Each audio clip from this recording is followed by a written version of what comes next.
Good evening, gentlemen. What's up?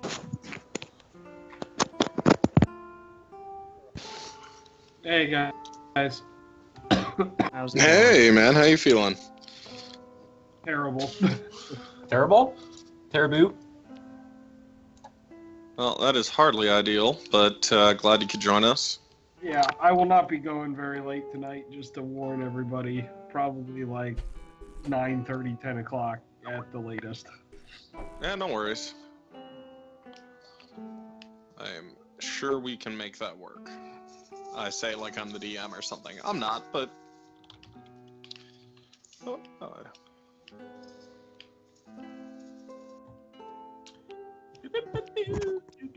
Hey, Hey, how you doing, man? I am exhausted. I imagine that's true. It's okay. Everyone here thought you were like dead last week. I had to assure them that you were alive, but very busy. I needed to crash out. Dude, I don't blame you. I think I was down.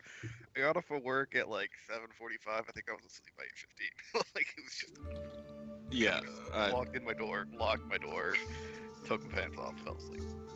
I don't even think I made it to bed. Oh, hey, we There you all are. been there. What's up, Swagger? There we go. And this week's just madness. Because I don't. So I get paid Friday off anyways, but I've got to jam 5 days of work in 4 days. Oof. Because they don't want us to come in on Friday because then they have to pay us 2 times time and a half just for being there, which is great. That's like $60 So, but that an just hour means for you're me. on 10-hour days. Yeah, pretty much. I mean, You it's get still paid out of the overtime. wazoo. It's still overtime, but it's not holiday overtime. Right. Holiday overtime. Well, I'm getting the Friday and the Monday off. I'm getting Work both, doesn't want to. Yeah, but the work doesn't want to come in on the Monday.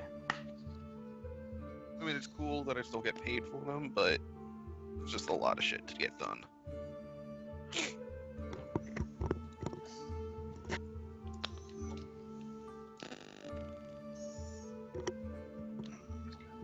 Yeah, and still no shadow. I'm here. I'm just getting shit ready. Yay! Is that a shadow? What is- It's a shadow. Weird guy.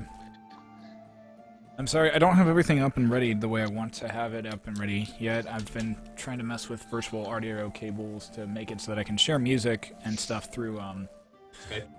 through Skype, and it's not working the way I want it to. I keep getting like this loud buzzing and this loud voice every like 30 seconds is saying like Are testing. you listening to dubstep? Because that might just be, like, how that sounds. You know, It's it's side possible, effect but of sometimes not. Yeah, it's very possible, but I did not seem like that was the case. Quite annoyed, so I'm still messing with it, trying to get it so I can start sharing stuff through Skype and start doing some more things along those lines. Alright, so... grab books real quick and let's go.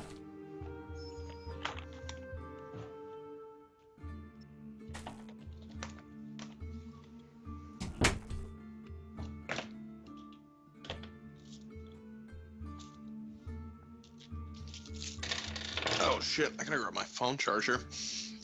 Or this is gonna be a very short Skype call for me. Yeah, same here. I Woo. just hooked mine up. Okay. Okay. First take a look. Okay.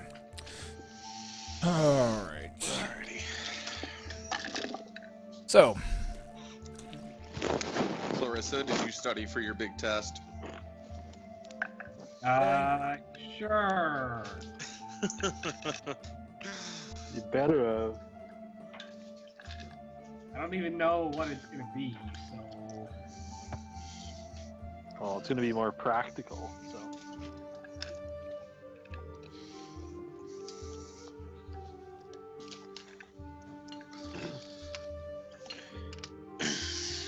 Should we not be looking at your Twitch right now? it doesn't matter. Okay.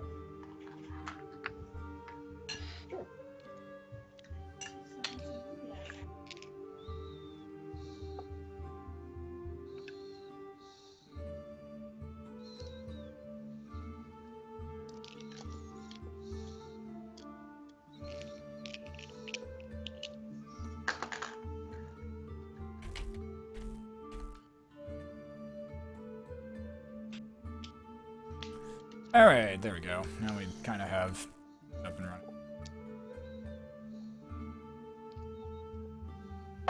Oh, why is it? Fuck these technical difficulties.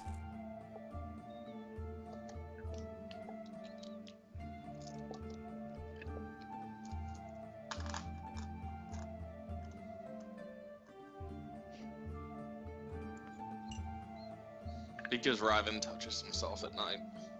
Fuck. That's because you're not here anymore. It's true.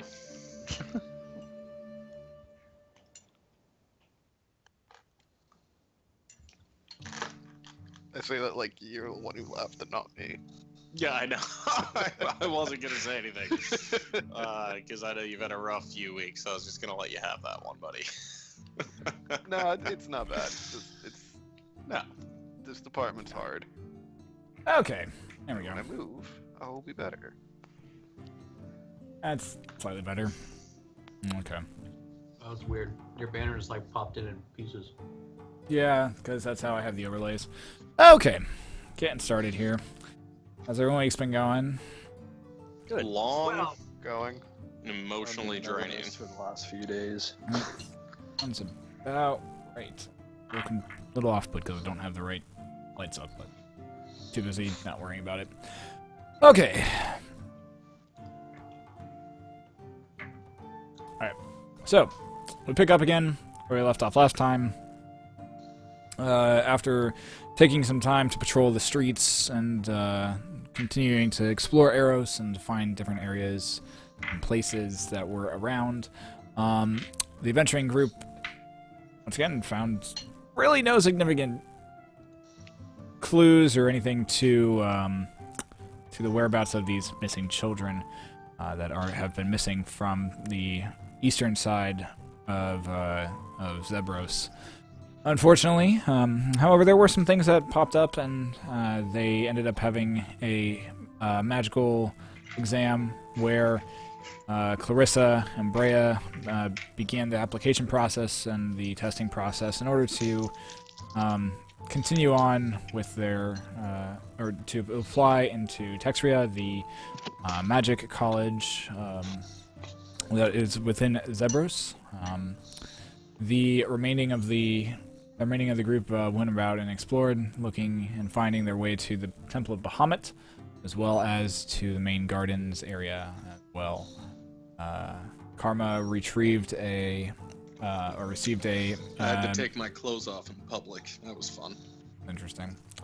Karma received a letter from some individuals, and by some individuals I mean from some individuals telling him to come back to the main, or to the Giant's Gullet, which was the tavern he had found in the graveyard district. He proceeded to go there and was promptly knocked out, and was brought back to consciousness later on. this is where we pick up the following day, as the remaining of the group has began entering into the Magic College, into the Texturia's main open hall, in order for day 2 of Clarissa's magic exam.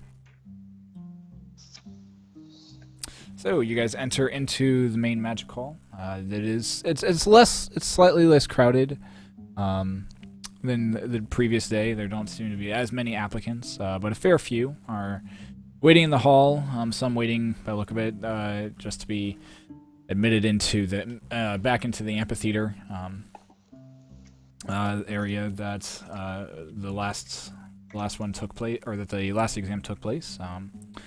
You look around and you see a lot of people in the main hall area at this point.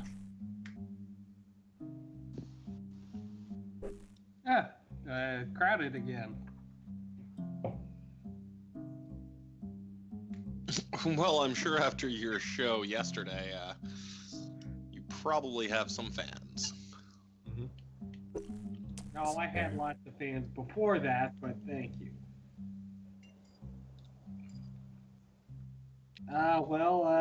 Brea, are you ready? Not sure where we're supposed to go. I guess maybe go find Maya. I'm not sure where we're supposed to go either, unfortunately. Do we see any of the staff or people? You look around, you see some people in like uniform robes that seem to be standing close to the doors of the amphitheater. That you remember people entering in. Sorry, I'm trying to find some people real quick. I suppose we could always just go ask those nice looking tall folks. It's your test. All right, come on, Brea, let's go. After you. All right, so Clarissa's gonna kind of lead Brea up towards the doors. Clarissa, like, dodging between people's legs awkwardly to maneuver through the crowd. She's gonna approach one of the mages standing by the door and kind of walk up to them and bow and say, "Hello there, tall one." You walk up. He looks down at you. Fairly older gentleman, looking down at you. Brown hair, kind of just very thin. It's starting to recede back. You're one of the applicants, aren't you? Well, if you just wait a few minutes, we'll get started here momentarily. Fantastic. Just saying, what's your name? You seem to know me, but I do not know you. My name is of no real importance at this point. But if you must know, the people around here call me John. All right. Well, it's a pleasure to meet you. I suppose we will just wait then. About 10 to 15 minutes go past, as you're still waiting. Maya comes out of the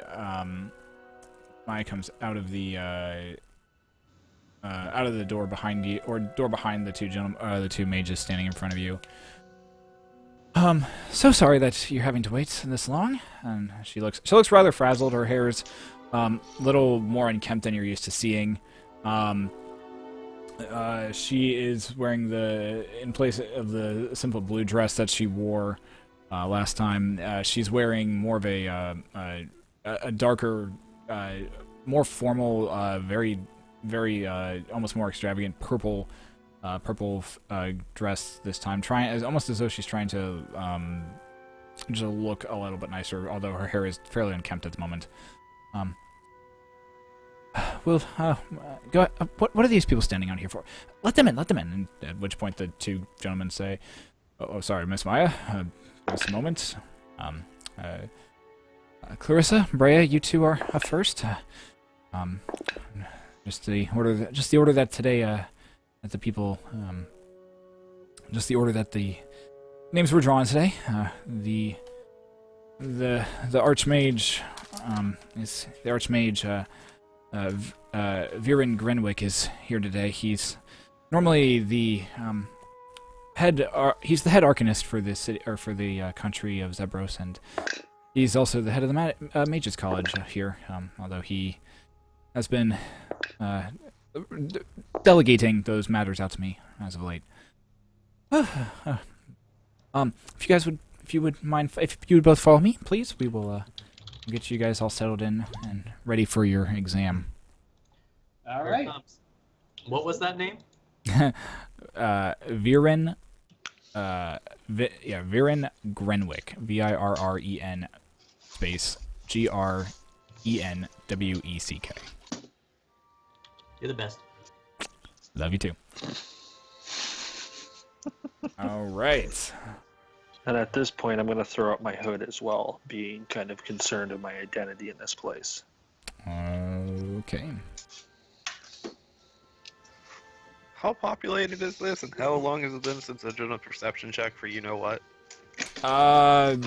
Probably can do another one. It's the area. The Mages College is fairly like you're in the midst of a giant crowd right now. There's like a good solid like 200 to 300 people standing, just in this hall, and who are now being currently ushered into the main amphitheater that you were in last time. Are there the same or fewer people than yesterday? Since yesterday was the amphitheater test. Looking about, it seems to be about the same number as people, if not maybe a little bit more. Yesterday still tests going on in the amphitheater. You guys are being currently ushered into the amphitheater at this point. Oh, okay. 25. Looking about, nothing seems out of the ordinary. Okay. You know, I haven't done a paranoid perception check in a while. It's fair. Seems like normal stuff happening. Like me. It's fair. It's fair.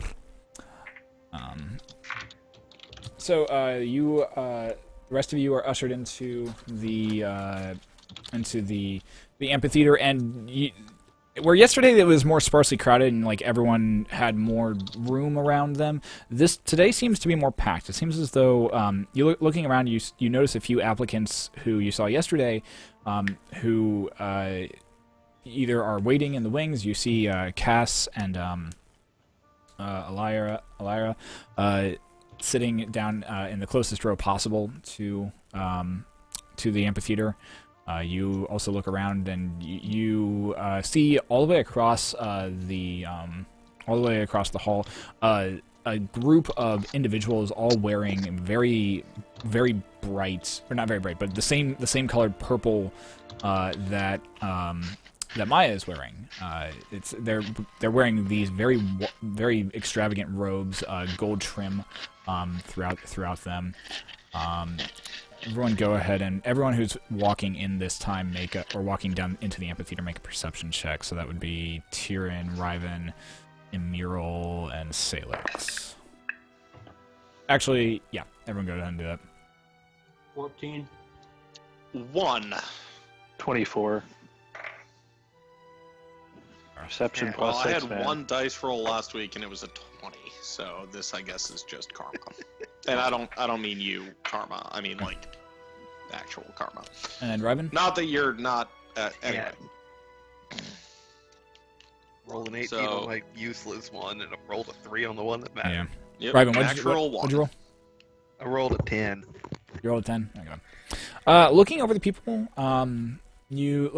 they all seem to be an assortment of different races and different, and come from different backgrounds. They're pretty diverse. Some humans. They seem a bit older. Maybe like all of them seem to be a little bit older, a little bit wiser, and longer in your years. And you gather that these are either teachers or different individuals who teach different classes here at Texria. You can't really notice or figure out which one is Vinrin Grenwick. And Muriel, looking across, you see you see an elf who has very, very long white hair. It looks like it could have been blonde at one time, but it has turned like stark white now. Male, from what you can tell. You see standing next to him an older gentleman, in the same purple robes a gentleman with frazzly white hair, kind of balding on top, tan skin. His robes seem to be a little different. They seem to be a little bit more grander. They seem to be. There's a little pin placed above his right. Placed above his right, right on the right side of his chest. You get the sense that gentleman might be the Arcanist that Maya spoke of. Okay. Clarissa and Brea are both led. You both are led down the same hall that you were found, and down to the long staircase by Maya, and led into that same waiting room. The little pixie that was there yesterday. Is also sitting there, getting seemingly getting prepared and looking at a small little hole that you failed to notice the day before. That is looking into the amphitheater itself. As you Clarissa, as you cross the threshold of the room, you and Brea both feel a surge of magical energy course throughout your body at this point in time,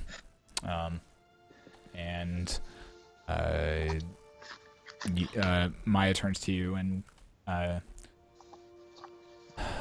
well, today's the practical exam. You'll be pit against some form of entity in there. That entity will be decided at random once you enter. So, good luck. Do your best.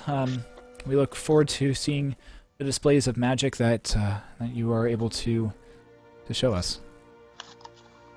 Ah, fantastic. See, Bray, I told you it was probably going to be combat of some sort. We're good at this. It'll all be fine. Maya, is there any suggestions you have about what we might face in there? What's awaiting? And she says, unfortunately not. It's different every time. So we will see, and we will find out what awaits you in there. Good luck. Maya turns around and heads back upstairs. Brea or Clarissa, anything you'd like to do before we begin? Any spells or anything you would like to cast? Yes, actually. I'm going to use a sorcery point to cast Haste as a twine spell, and put it on myself and Brea. Okay. So you do that. Which one? What is the spell? Haste. So it's double speed, +2 AC, advantage on all dex saving throws, and an extra action each turn, like an extra full action, and it's a concentration. Okay. I do not want that pad. I want this one. 2 to AC. Yeah. So it's advantage on dex saving throws, you said? Yep. Okay. Target speed is doubled. It gains 2 to AC. Advantage on dex saving throws. Gets an additional action on each turn. The only actions that can be taken is attack, dash, disengage, hide, or use an object action. And then after the spell ends, the target cannot make a move or take actions until its next turn as a wave of lethargy sweeps over. All right. So you take a minute. You place your hand on, kind of just reaching out towards Brea's leg, kind of where your hand like reaches on like her upper mid thigh, and she just kind of looks down at you and like, "What the fuck are you doing?" Oh my! As you finish the incantation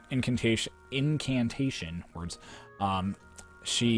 there's a little bit of there's a little air that comes out, but there's a and you feel a surge of adrenaline rush throughout your body. It's quite interesting. All right, the rest of you who are up in the amphitheater, look down, and where yesterday the entire amphitheater was just a floor of sand. Today there are rocks that are punching up through the sand and are seem to be in different areas, giving some amount of cover. From what you can tell, they're maybe about 4 or 5 feet tall, large rocks and large stones standing currently spaced throughout this. The magical torch sconces on that permeate throughout this entire area and give light suddenly go dark, and everyone seems to find their seats.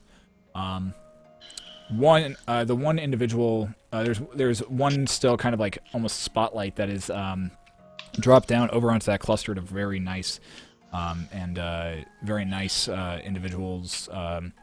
The older gentleman with the white hair and the tan skin stands up and says, "We are gathered here today to bear witness to the next generation of magic wielders. We will commence the practical portion of the exam today. We look forward to seeing what these young minds and young individuals can produce for us. We will now decide our first applicants.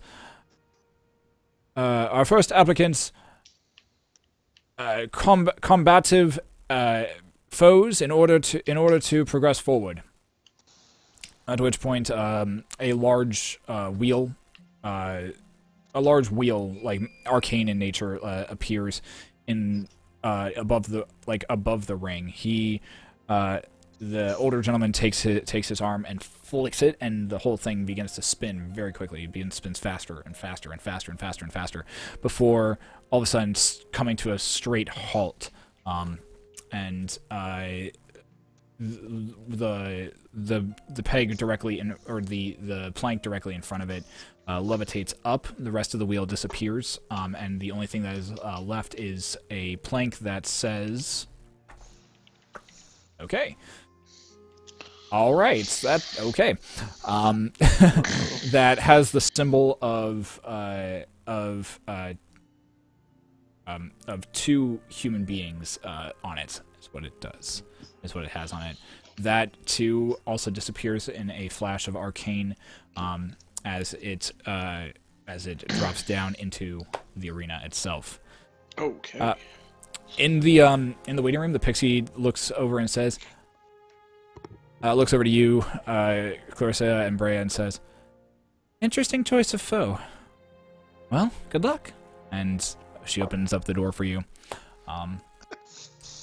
As you step into, let's pull this up, and as you step into the lowered kind of battle portion of this amphitheater, you walk in, and the lights are currently solely focused in this amphitheater area. You see a few rocks punching up through the sand floor, and you look about. There appears to be nothing there, surprisingly. It's quite interesting. Bum, bum, bum. As you step out, you notice that across the way from you, there are two other individuals standing directly across from you, and you swear that you swear that you're looking into a mirror, because what you see is yourself, and you see Brea as well, standing directly across the amphitheater from you. But it's a very confusing sight, because you also see there's also Brea standing directly next to you as well. At this point, I need for Clarissa, you to please roll initiative. Okay. Oh shit. We all observed the same thing from the Seats. I have a feeling I know what type of enemy this is, but I'm not saying a I'm gonna word. put on some different music. Yo. So, I rolled a 20 for initiative, which is a good start.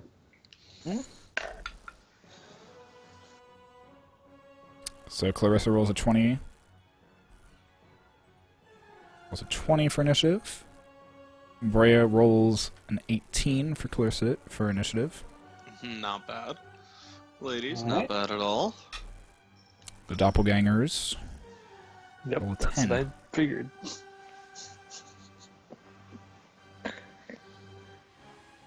All right. Okay.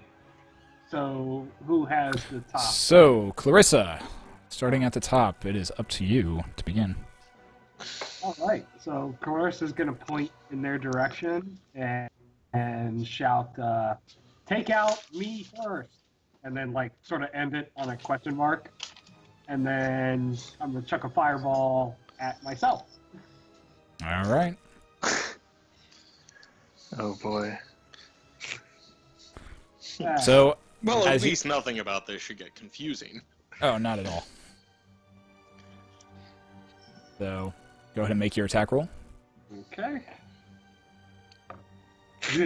26, 26 will hit. and it's 20-foot spear. Jeez. Yeah, I get the real fireball spell now. And That's huge. yep. That covers the whole other side of the room. Right, so Jesus. then it's 8d6 Oh, man. damage, and if they make the dex saving throw, then they save half. So What do they have to? What is it? What's the save? Dex. yeah, So and my DC is 15. let me see for Brea. And it's just 8. It's, Oh. Woo! Ooh. okay.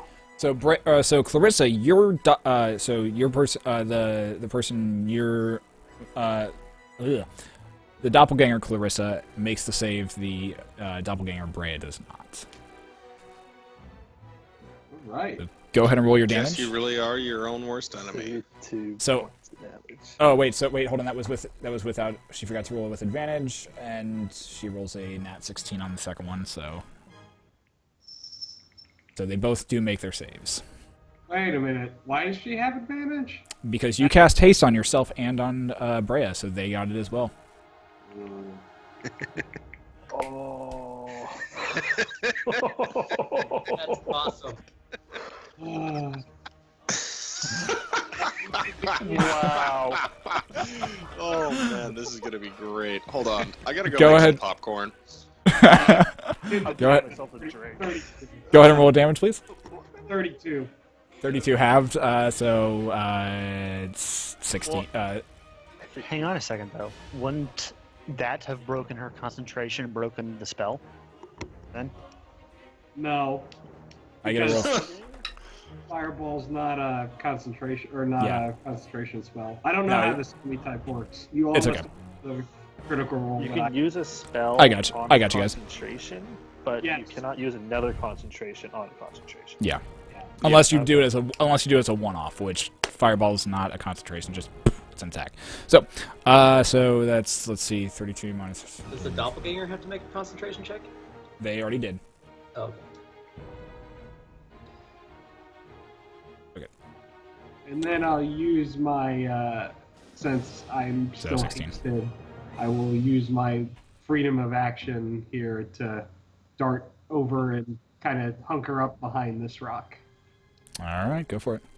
So as you focus the arcane energy in the palm of your hand, you try to concentrate it more than your normal firebolt does, and you fling it off towards yourself. It's a very odd kind of thing because you almost feel like the fireball is supposed to like smash into a mirror and shatter it, but you see your body end up going kind of flying off to the side after it tries to dodge out of the way, But oof, damn, that looked relatively painful. The fireball explodes around them. It is quite. Let's see. All right. This brings us to Brea's turn. Would that give him another attack though, with the haste? No, because the action can attack is different from cast a spell. Okay. At least that's how I understand it, Nathan. Unless I'm wrong about that, you can cast 2 normal action spells. If you want it, I would say that if you wanted to cast 2 normal action spells, you could do that, because I would consider that an action to do. Oh, okay. Well, in that case, I will then hurl a. What the hell? I might as well go all out on the spell slots here. I'm gonna hurl a scorching ray at myself. All 3 rays. Okay. What's your DC? 15. There's not a save on scorching ray though. No, that's not what I'm asking for.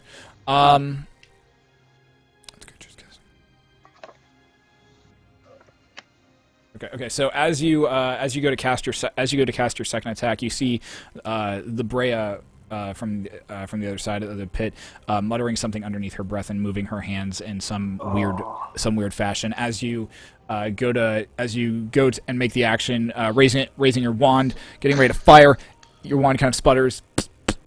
Nothing happens. Dispel magic. No, she's gonna shout back to Brea. Forget what I said. Take out you first. All right. At which point it is Brea's turn. Actually need to. Okay. So we'll.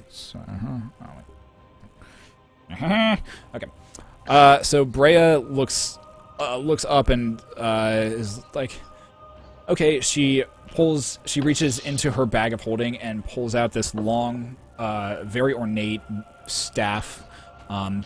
That you've seen once before, but you have not seen and have not had a chance to really pick, or didn't get a chance to pick up. And you take a second to look at the staff, and you realize that she's holding one of the really nice staves from Sam's. Wait, from where? From Sam's Emporium. No, I don't think that's the name. Sam's Spectacular Sorcery Emporium. Thank you. Continue. Dick. Trolling the DM. This is definitely going to end well for everybody here. Oh Guys. God, y'all so much. I was Love it. No, it's great. I love it. really giving him credit for Let's not creating forget- an awesome name, No, I agree. and I forget want him the to use it as karma much isn't- as possible. I'm probably going to die tonight, so let's not make Nathan mad, okay? Oh, that's great. I have faith in your ability to extricate yourself from dangerous situations. Even while unconscious. Alright, so, I need to look up a thing because this is a new ability that she has never used before, and it's going to be really fucking badass if it works.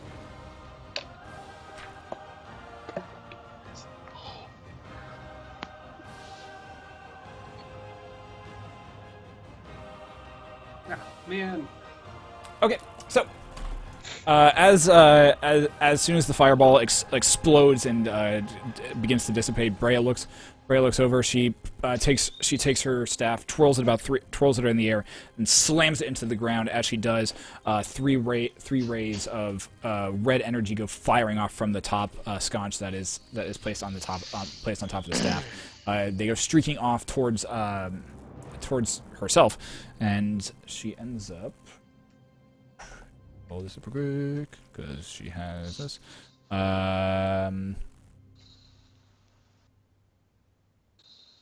Yep. All right, and this one takes. Let's make the save. So 5, 6 takes 3 points. Fantastic. As each of the rays go boom, boom, boom right into her. All right. Sorry. Cool. All right. Brea stands there, looks up as those three rays burned into herself. Looks slightly confused and says, "Marissa, what do we do?" And she moves over here behind talk on mute. Yeah. behind That's- the rock. Can you like electrocute them or something? I don't know. I can try. All right. Get upset. At which point, this, Clarissa, you see yourself end up backing up, and you see a bead of red energy shoot off from her hand. Go ahead and make your save, please. Make a dex save Oh yay, with advantage. with Yay. advantage. Everyone has advantage. Oh, god damn it. Advantage for everybody. Okay, so the first one. What's my dex modifier again? I don't remember. First one's a 16, and the second one is a 4. So we're gonna go with 16. Okay. All right. So. And Fireball had, what was that? How much is that again? 8d6. 86. 8d6. All right. Jesus. 1, 2, 3, 4, 5. 8. Great. I have 8d6. Oh god. Oh shit. That's gonna 12. hurt. Yeah, it is. Although Clarissa, you made your save, so that was good for. So 12,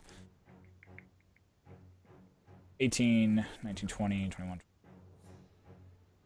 4, 9, 32. So 32 points of damage. That's exactly what I did to them. So yours is on half, and Brea takes the full 32. Ooh. Ouch. Which, as the fireball explodes, and begins to lower, you see Brea's body topple down and crumple beneath the stone that she is behind, seemingly unconscious. Well, this could be going better. At which point you look over and you see the other Brea pulling out a similar staff that she has, and you see her begin to mutter underneath her breath. And as you do, you see 3 darts go like surround her hair, or surround her head, and they streak off in your direction towards you. As 3 magic missiles come slamming into you. I'm gonna double check one thing though.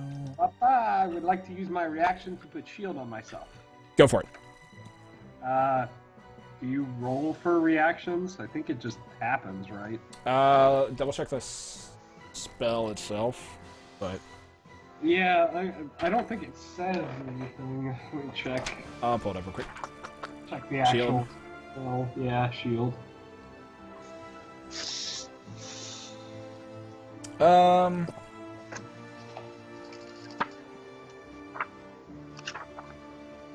Nope, you're good. Okay, you don't have to roll. So, as you, concentration, I don't think it is, no. Cool. Okay. So, as you see the similar dots, like the similar dots that you're used to seeing appear around your head, appear around Doppelganger Brea's head, and right, you know exactly what's about to happen. You tap yourself hard in the chest, and you feel the magical energy a warmth begin to spread across your chest as a kind of yellowish glow begins to surround your body. The darts come speeding off towards you. They end up slamming into you, but they feel like you just got hit by leaves. Like it feels like a nice breeze just kind of goes across your body as the missiles just dissipate and into oblivion. Brings us to the top of the round. Clarissa, up to you. Alright, I'm gonna... what the hell? Might as well make this quick. I'm gonna burn all my sorcery points to make another rank 3 spell slot. Go for it. And then that's a bonus action, so then with my first action, I'm gonna throw a magic missiles at the Doppelganger Brea. All right, go for it. See if she has anything she can do. Okay, and we roll for that. 3, 4. And each does +1, so just add 3 to the total. Okay, so 9 points of damage. All right.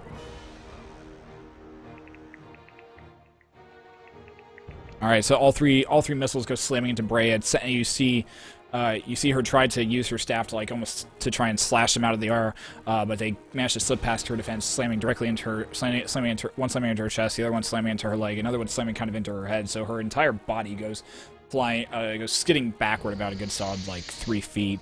She looks up at you, tosses her hair out of her eyes, and you're getting a chance to see their face, and there's no emotion. It's just a very like straight face. Like you don't see pain, you don't see any emotion or anything coming from them. Just a blank kind of expression. All right. And then with my second action from haste, which I still have, I assume, right? Yep. You still have it. I'm going to use my spell slot I just created to throw another fireball centered, like, between the two of them. All right. And okay, and she no, she has not this time. Okay. As you're doing a fireball. Yep. The spell is 3rd level or lower. The spell file is not and that's 3rd level. The Doppelganger Brea is going to expend another one of her 3rd level spell slots and use counterspell on it. Well, As you streak the red energy goes flying off. It goes flying, and it seems to get weaker and weaker and weaker as it just eventually is and plops to the ground. There's a little bit of smoke that goes as the fireball explodes, but in like a 2-foot radius. It's just like and little smoke, and the smell of sulfur begins to pervade the air. All right. Brea going to. Okay. Right. So Brea is currently on the ground, unconscious. That brings us to Clarissa, your doppelganger. At which point she is going to take a step over. Let's see, I'm trying to get in her visual range of you. And she's going to move to about here. And she flicks her wand, she points it at you, and you see 3 dots all pop up again, and they go flying off in your direction. I'm going to do the shield thing again, expend All right. one spell slot. All right. Same thing happens. The magic missiles, as they come flying at you, begin to arc, and then this time you actually feel a little bit of a punk punk off your shield that you have created, but it is nowhere near enough to deal regular damage. All right, so this Brea is going to move over here, and she is going to.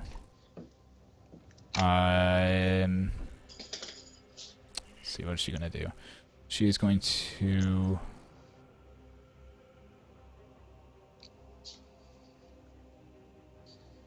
She's going to expand the spell slot, and you see a green energy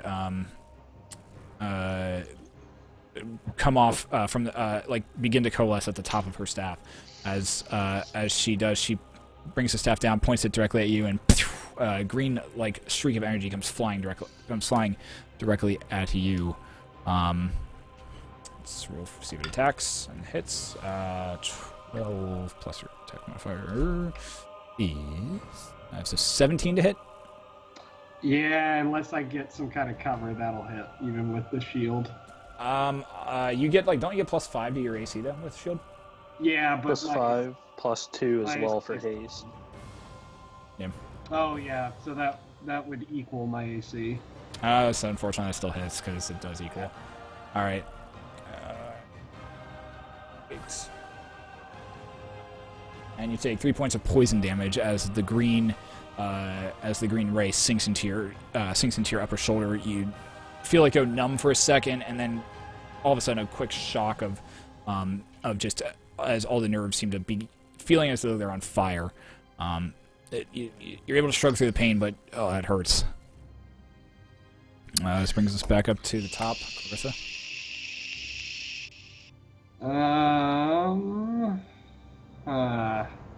It burns us. All right, so I'm gonna. Oh, hang on. I suppose I should make a concentration save, right, to see if I keep haste up on myself. Yeah, go ahead. Yeah, go ahead and make that. Yeah. Okay, I made it to 15. Yeah, you hit that. You're fine. All right, so I'm gonna duck around to the other side of this rock and throw a scorching ray at. I don't know which ones weren't dangerous. I'll throw 3 scorching rays at myself. Go for it. Okay. Oh, she does. Okay.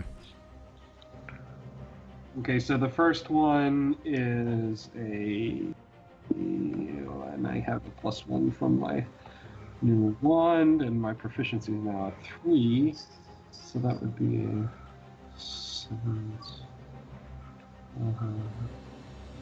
So 13 to hit on the first one. That will hit. Okay. Second one is a 28. Yeah, that definitely hits. And then a 16. That definitely hits as well. All right, so each does 2d6 fire damage. So, that. And I'll just roll, since they all hit, I'll just roll 6d6. Go for it. Save it. All right, so. Oh! Damn! Oh, goddamn. Oh. That's, Goddamn. Damn. An excellent roll. As you take your wand, and after seeing Brea kind of crumple to the ground, you flip it over. You flip it over once. It flips through the air once, twice, 3 times. As it comes down, you catch it. You quickly go, boom, boom, boom. Quick, rapid succession. Fire 3 scorching rays off at yourself, and all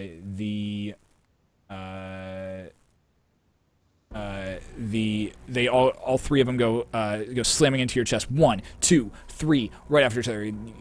There's the first one just slams, the second one slams, the third one almost like detonates and throws yourself backward.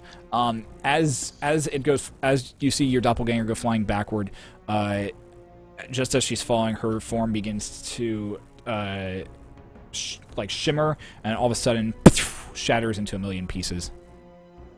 Whoa.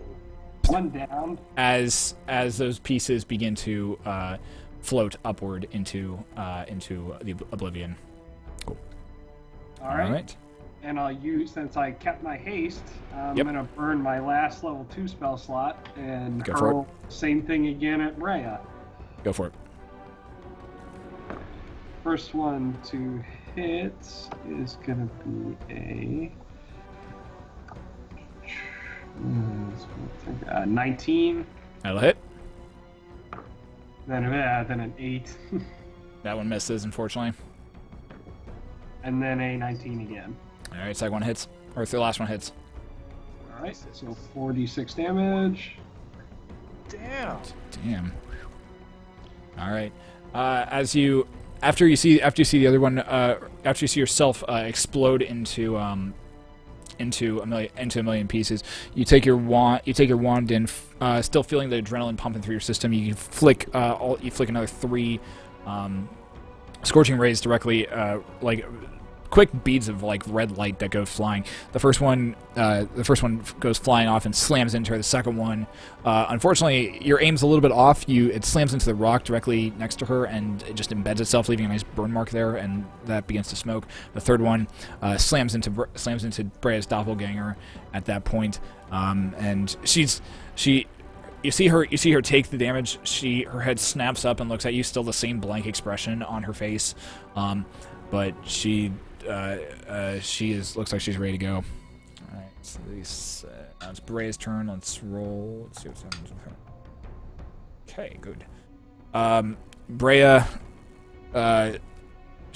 you look looking over. You see Brea shake her head,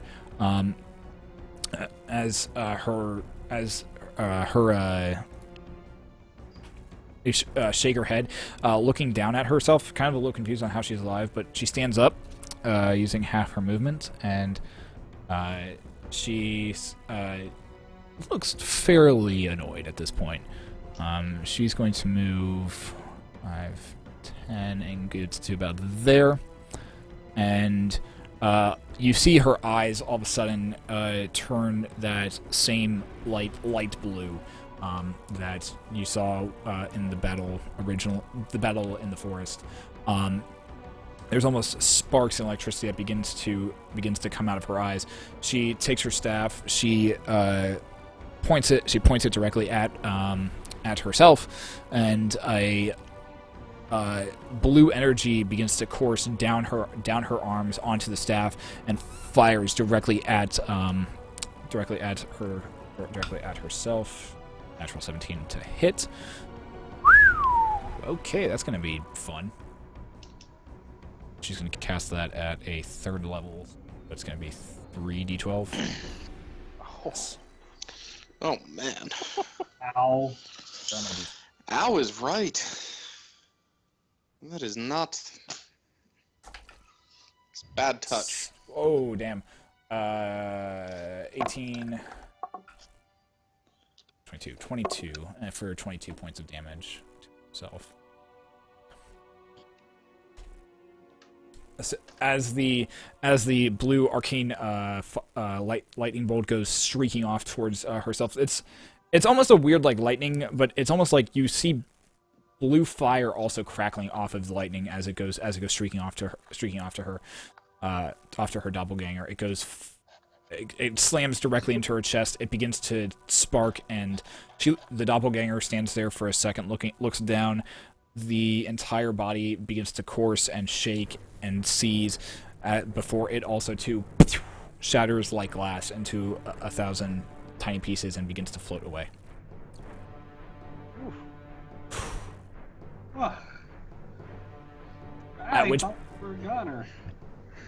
At which point you guys out in the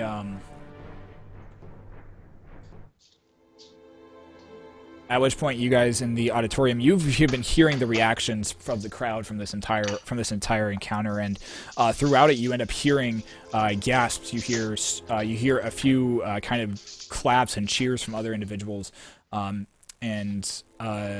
however, Clarissa, down in the pit, you didn't hear anything. You were there. It was almost silence, and you only heard the sounds of magic and arcane being flung across the areas. As soon as the second doppelganger goes flying or goes shattering, the silence and seems to come down, and you all of a sudden begin to hear this loud applause and this loud cheering from the amphitheater and the stands around above you, and they're all going yeah, and just clapping, and you guys in the stands hear some saying, "I haven't seen magic like that in quite some time, especially from someone who's just applying for the college. I know. I thought they were." You hear another saying, "I can't believe. I thought they were done when the brown-haired girl went down. But to end it like that, wow." You guys, the lights in the rest of the amphitheater come up, and Clarissa, you can see, looking up, that you see most of the crowd is standing and on their feet, looking over to where your eyes find your group and the men you've been traveling with most recent time. Some of them nod. Your eyes eventually find Elira, and she's standing. She looks like she's begrudgingly clapping, like not really, like she doesn't look impressed, but she is clapping. You see Cass, who's standing on his chair, whooping and hollering fairly wildly. It's a little weird, but you look over behind you. You look over behind you as the older gentleman stands up and says, "Congratulations to our first two new members of Texria's Magical Institute of the Arcane Arts, Miss Clarissa Sparkgem and Miss..." At which point, right as he's about to say Brea's name, an individual leans over to him and whispers and says, and he listens for a second. "Congratulations to our new and honored, distinguished members of Texria." And at which point there's the applause once again raises and is continuing. Continues to rise. I get the last name right? Nope. Sure. I'm still waiting for the reaction on Totally that one. poots that one. I fucked it up. Not Clarissa. Sorry, Clarissa. My bad. Oh, that wasn't deliberate? I thought that was deliberate. No, that was not deliberate at all. I thought it was Paul- deliberate.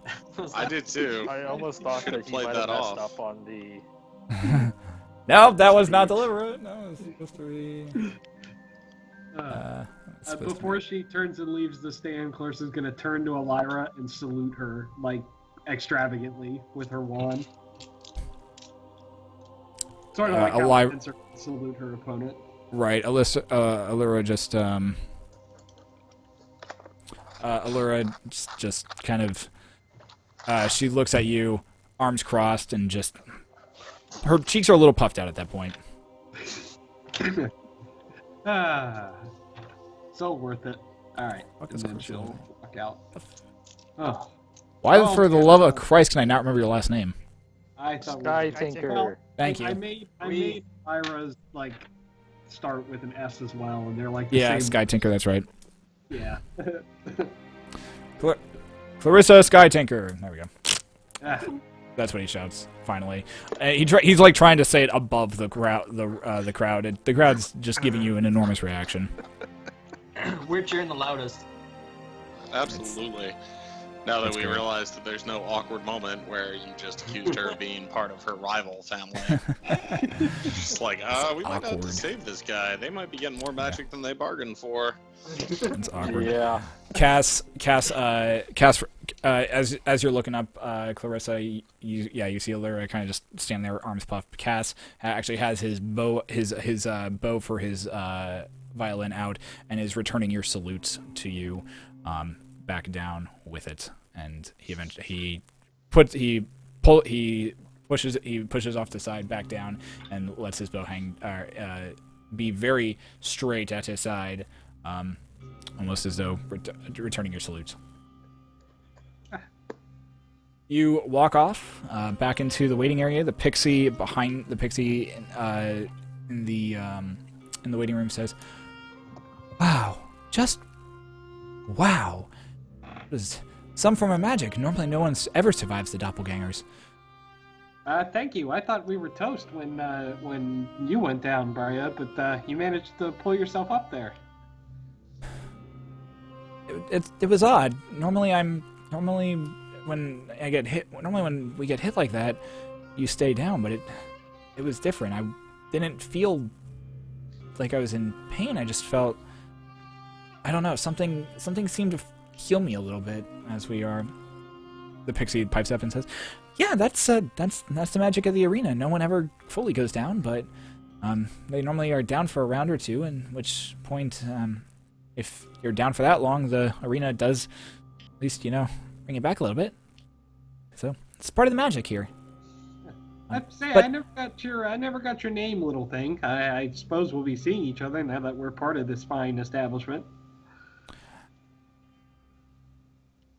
Oh, myself? Oh, well, it's very possible. I'm normally found in the library. But yeah, you can come and find me there. I'm normally name. Duh. My name is Tana. You can come find me in the library. Most of the time is where I'm found. They don't normally let me help out much around, but Maya's nice. Well, I look forward to seeing you. Bye. Have a good one. At which point you see Brea begin to start walking back up the stairs.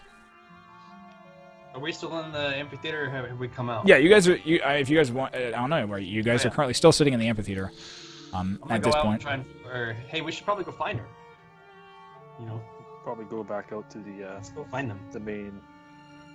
Agreed. I mean, is the crowd dispersing or? The crowd's still sitting there. A lot of them are still sitting there. They seem to be. Some of them seem to be. Some of them seem to be standing up, talking to each other. There's a counter. There's a timer in the middle that gives. There's like an arcane timer that has popped up in the middle. Sand is dripping through it,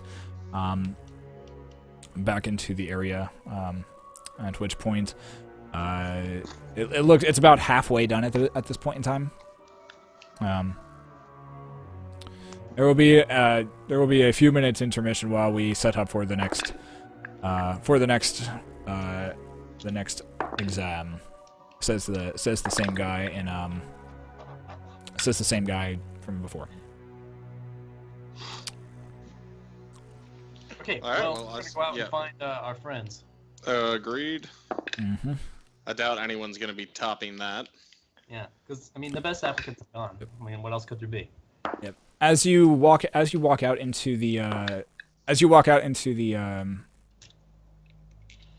main foyer, the main hall area of the place, Maya comes rushing up to Brea and gives her a giant hug, almost a little bit more unprofessionally than you'd expect from a person who works here, and says, "Brea, that was absolutely fantastic. Very, very well done. Congratulations. Congratulations on passing the exam." Brea just kind of sheepishly sits there, and Maya turns to you, Clarissa, and says, "And that was some very, very well done magic. Some of the best we've ever seen here. To be honest." A gentleman ends up walking out from behind, from the hall, as well as the full group of individuals in purple robes. At which point Maya turns around and says, "Clarissa, Brea, let me introduce you to the lead arcanist of the realm and of Zebros, and the fine head mage of Texria, Varen Grenwick." At which point the very tan-skinned gentleman with the white hair off to the sides, kind of in a slight crown around his balding head, and from what you guys could now see, a very, very crooked nose, almost slightly pointed, from what you can tell.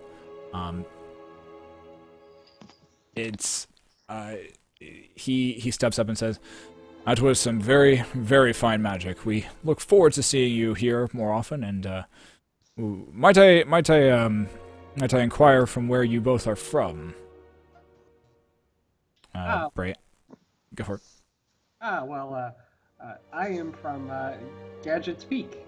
Perhaps you may have heard of it. I've noticed you have some of our magical gems in your sconces to provide light.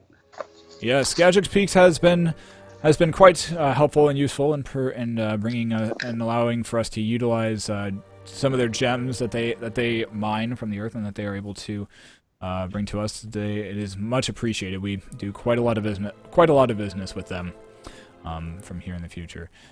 And you, Miss Voxeris, it is I'm very interested to hear on how you came about of your powers. As far as I was aware, none of the Voxerith family had any arcane abilities at all. Ray just says, "It's a story I'll have to regale you with sometime." But now is not the time for that. But I do look forward to taking classes and being able to learn more about these powers that I have. At which point he says, "It's not just the classes that you'll be taking. You will, from what I understand, also be working side by side with Maya and helping to continue your education. Maya has assured me that she will personally be helping oversee that." Which Maya just kind of nods her head and says, "It would be my honor. Brea and I have been close friends for quite some time, and look forward to being able to see how her powers evolve as well." And you, Miss Clarissa, you have, from what I gather and from what I've seen, you've definitely had some schooling in the arcane arts, but what is it that you are hoping to acquire or gather by joining our fine institute? Well, you see, my powers are not quite like those of the other mages that I studied with, who they control the winds through understanding and knowledge and complex technical matters. And while I grasp those things intellectually, my powers came to me after an incident where I was exposed to a strange storm as a child, and I can just will things and they happen. But sometimes the magic goes out of my control a little bit. I've harmed myself on one notable fire-causing occasion, and I would like to gain more control and perhaps even an understanding of these gifts that I have. And I just like all things magical, she says, like a bunch more cheerfully. We've experienced other individuals who have this uncontrollable magic within them before, and we have helped them to come to grasp it. Hopefully we can do the same with you, and hopefully reduce physical injury from yourself later on in the future. At which point an individual with stark white hair comes up behind him.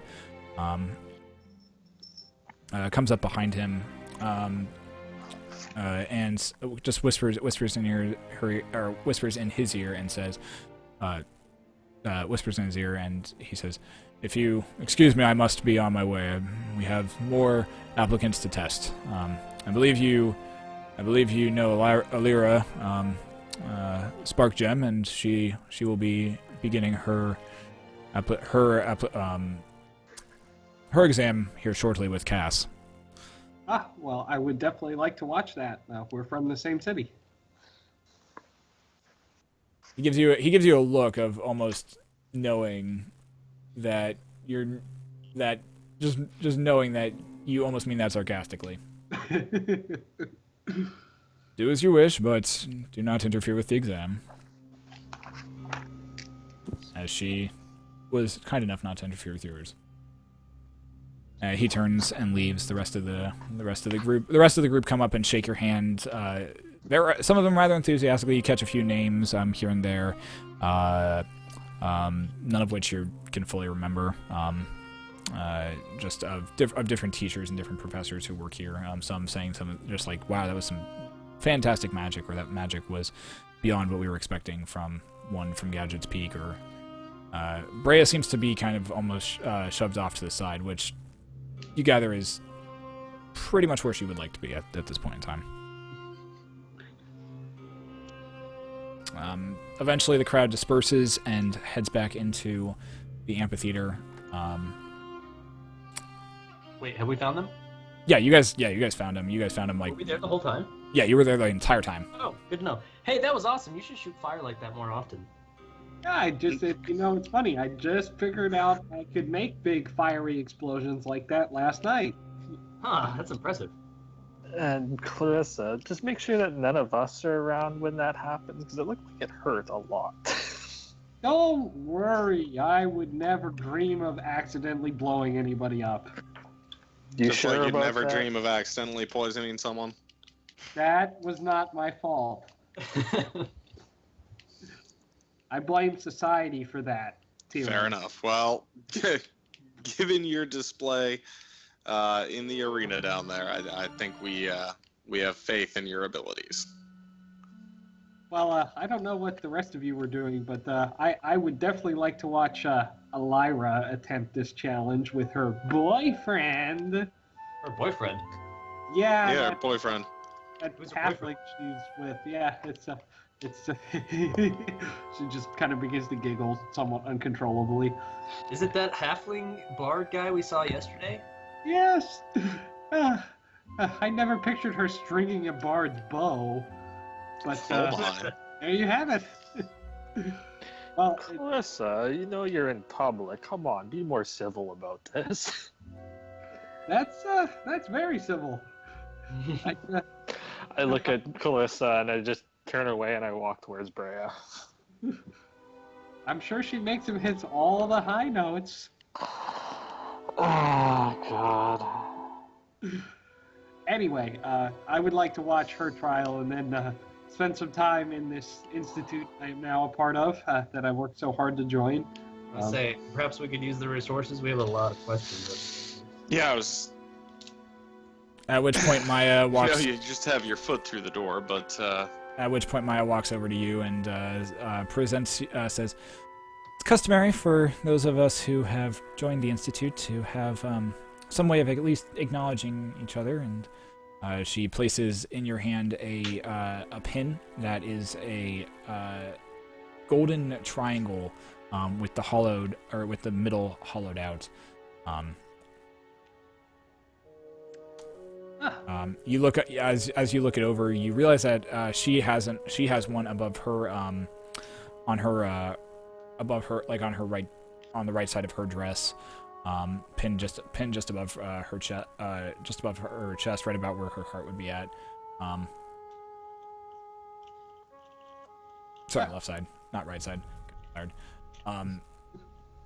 It's hers looks a little different than yours. Hers is a little bit more intricate and has a few more pieces attached to it, where yours is just a simple yellow band. And looking over to Brea, you see that Brea is currently holding one exactly similar and identical to yours in her hands at the moment.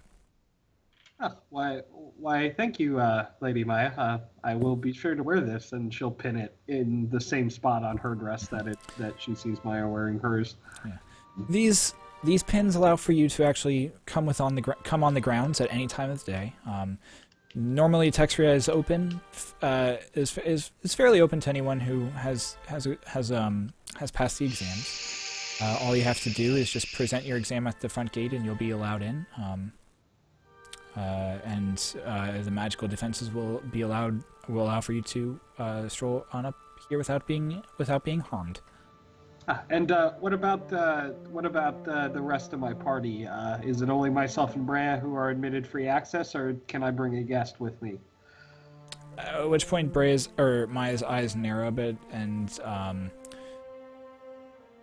guests are allowed, but beware that our knowledge here is closely guarded secrets, and it is oftentimes unwise if those secrets are shared with the world.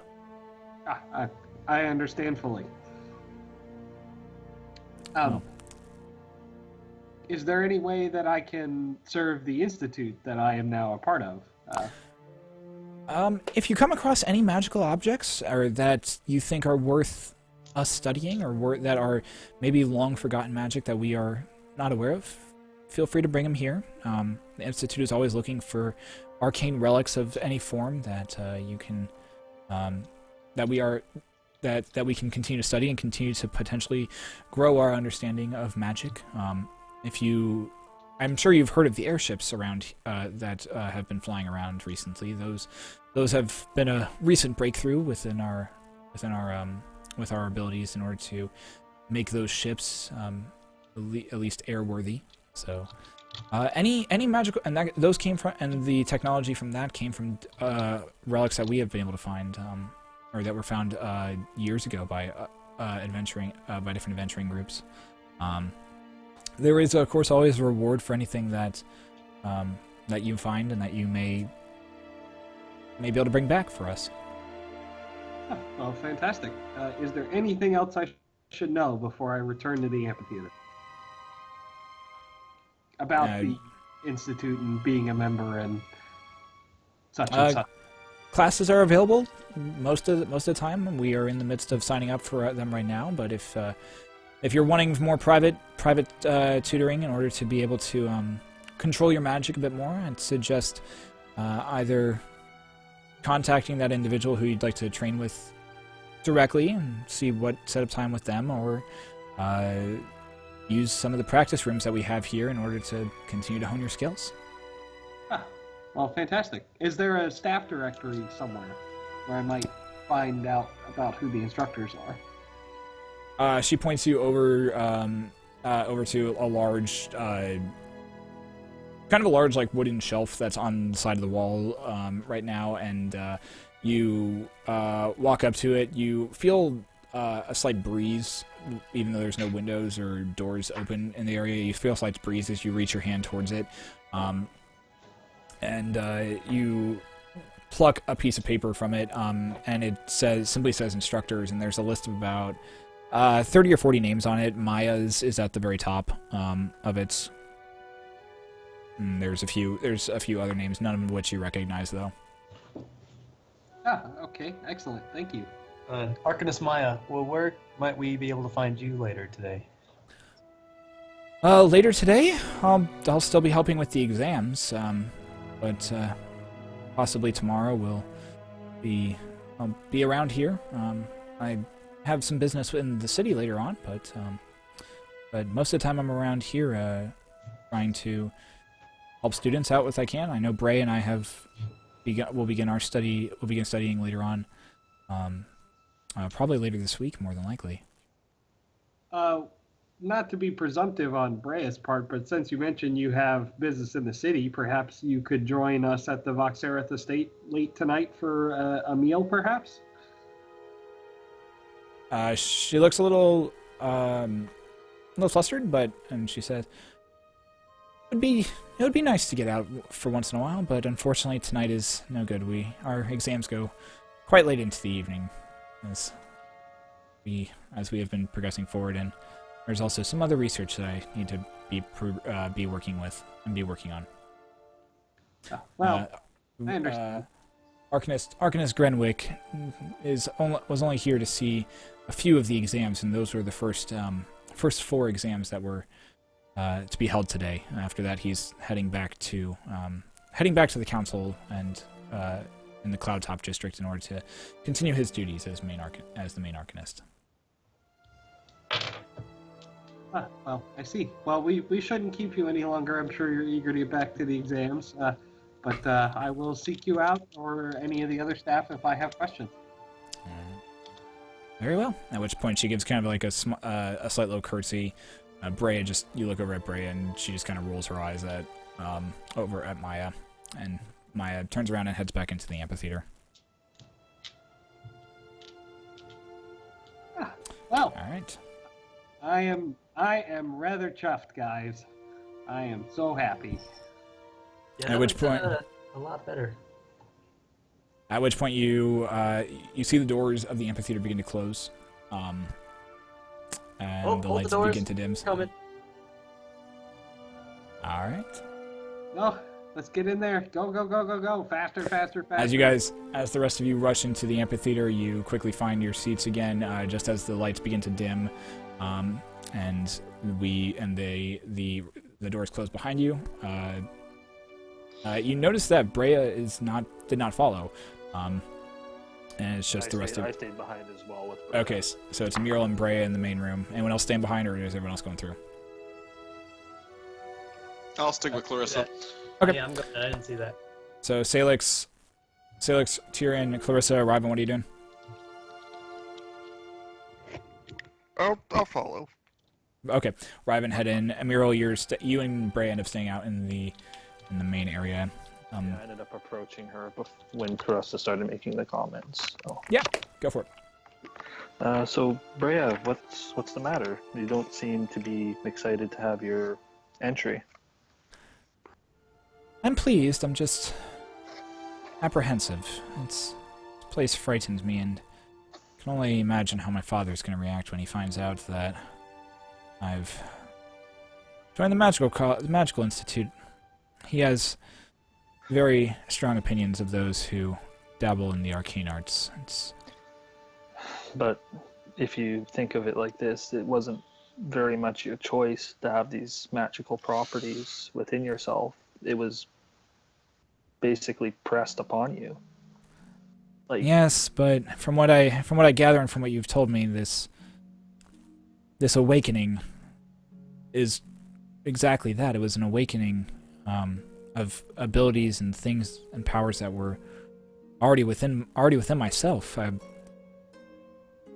I've been trying to. Part of the reason I wanted to join was in order to look up some family history and look up previous members of Texria, see if anyone from my past may have had magical abilities. I was gonna say, you were in Loudwater before. I don't believe I knew what you were doing there. I didn't speak to you much on the travel besides after you got your powers. Do you know of any family members out there possibly that might have magical properties down the bloodline? The only one who would have had magical properties in Loudwater is Aunt Cecile, and she's part elf, and that's where her magic comes from. I don't see how that could have any effect from me. Well, it's your aunt, so what about her father or her mother? Well, Like, indeed, descended down the line into your branch of the tree. I have a response to that. Give me a second. I gotta pull up another sheet.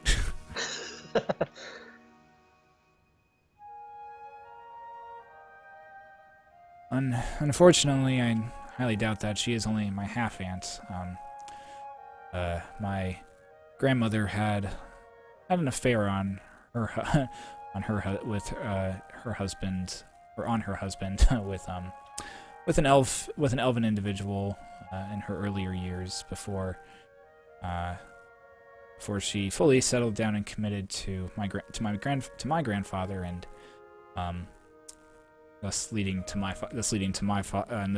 her burying my father and his siblings, and so it's very from my knowledge of my family tree, it's not, none of them were magic users. It surprises me that this ability to control the arcane arts is even within my bloodline.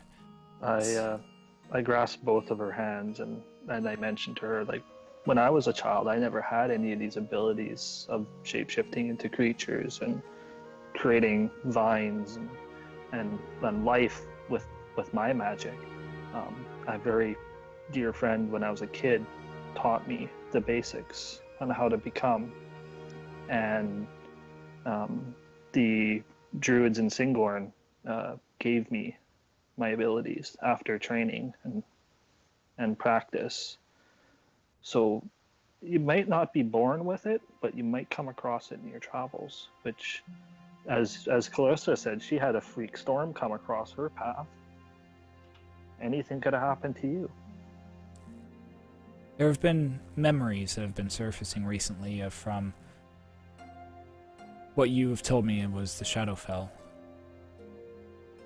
Memories of sleeping. Memories of waking up in a fog and not being able to see. But there was a voice that was yelling to me, telling me to come. To come and find myself. I was going to mention that. I remember walking through this fog, too thick to see really anything, and eventually standing in front of me was... I can't remember that, but the next thing I remember is waking up in chains and with Tyrion looking down on me. making sure I was okay. That's very odd. Well, I mean, not that odd. Chains can be fun. Yes. You're not there. Clarissa turns to tears. I think to myself randomly for no reason about chains and say something creepy out loud. And your ears start, and you feel like a slight itching on the top of your ears. Which is a big deal. My ears are fairly prominent. Yeah, it's a little weird. You all right, Taryn? You look a little off. I don't know. I was just thinking about chains. It's probably nothing. Oh, that's why I fucking love D&D. It's so good, guys. So. Just gonna thoughtfully scratch my ear. I forgot what I was going to mention. Sorry. I wonder why. So, Oh, this is sorry, why. we didn't have your train of thought. I will Yeah. hold that thought, and then you can go back into the arena for now. I need to think about what I was going to say. All right. At this point, the rest of you, at which point, Brea and Amiral walk back into the arena and continue to watch the different events that unfold. Yes. You see the as this magical wheel appears once again above the arena, and this is before Amiral and Brea walk in. The rest of you see it begin to spin now. This time with one slot less.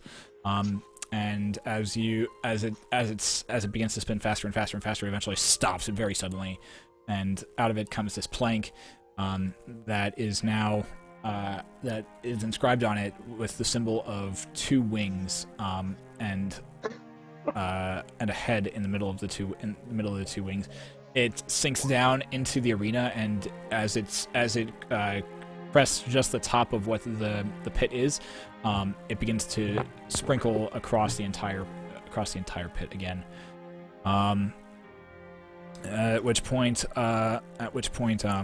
Lyra and Cass walk on to the same field that Clarissa and Brea were just on, and the magical sparks that are now over the arena. There's nothing there, and then each and every single one of you blink, and standing in the arena opposite of Cass and opposite of Lyra is a sphinx that is currently lounging in the pit. Oh. At which Well, point, this ought to be good. at which point, Thanks. a sphinx, a full 5. At which point, Karma, Yes. you come to consciousness. Your hands are currently bound. Your feet are currently bound to a chair in irons. You feel your tail and a slight breeze coming across it at this moment in time. You try to move your tail, but as you try to move it, it gets stuck and refuses to move. A bag is removed from over your head, and you are currently looking around a very, very dark room. There is a single individual who is standing in front of you, the same red-headed tiefling, or the same red-skinned tiefling. The same red-skinned tiefling woman with, God, I can never remember her hair color. White hair, I believe. The same cream-colored eyes as you, looking down at you, just smiling, her tail whipping back and forth, and says, "Good to finally meet you, brother." Alright, so I take a second as I'm waking up and look around the room and kind of struggling with consciousness here, and I look back at her and I say, well, this is one hell of a way to treat your brother. No, it's one hell of a way, but not uncommon. I don't know you, and nor do you know me, so may as well treat you with a little bit of trust, but not as much as I'd like to. Fair enough. And by brother, I take it you mean One of Actual? the same. One of the same blood. We are after all, or at least everyone of our kind is, all related somehow. And as a fellow, shall we say, one who lives in the shadows, you and I seem to be bound in more than just ancient blood. true enough. And So- what is the meaning of this?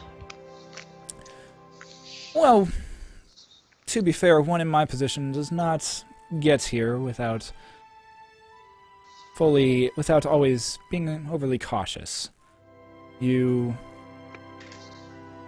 must understand, when one comes into our city, especially one who is in the company of such interesting individuals, we take certain precautions when they come nosing around and asking about a long gone sense of people who we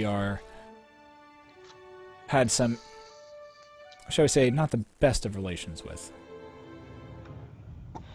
True enough, and I'd be lying if I said I've never been treated this way before. Oh, I'm sure I you've been mys- treated this way many times. I myself am known as a cautious man as well. So let's talk Cautious but openly. deft to act if stories are to be heard and stories are to be believed. What kind of stories?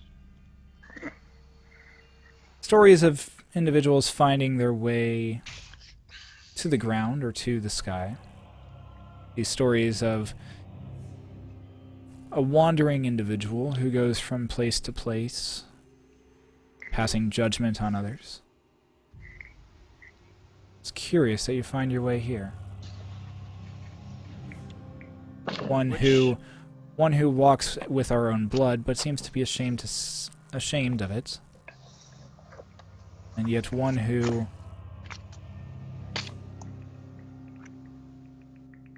claims to be his son. Curious. So, what business do you have here in our city? Well, it's very simple. Perhaps we could remove some of these restraints. Not all, of course. I'm not unreasonable. But allow me to get at least a little bit comfortable. Make a persuasion roll.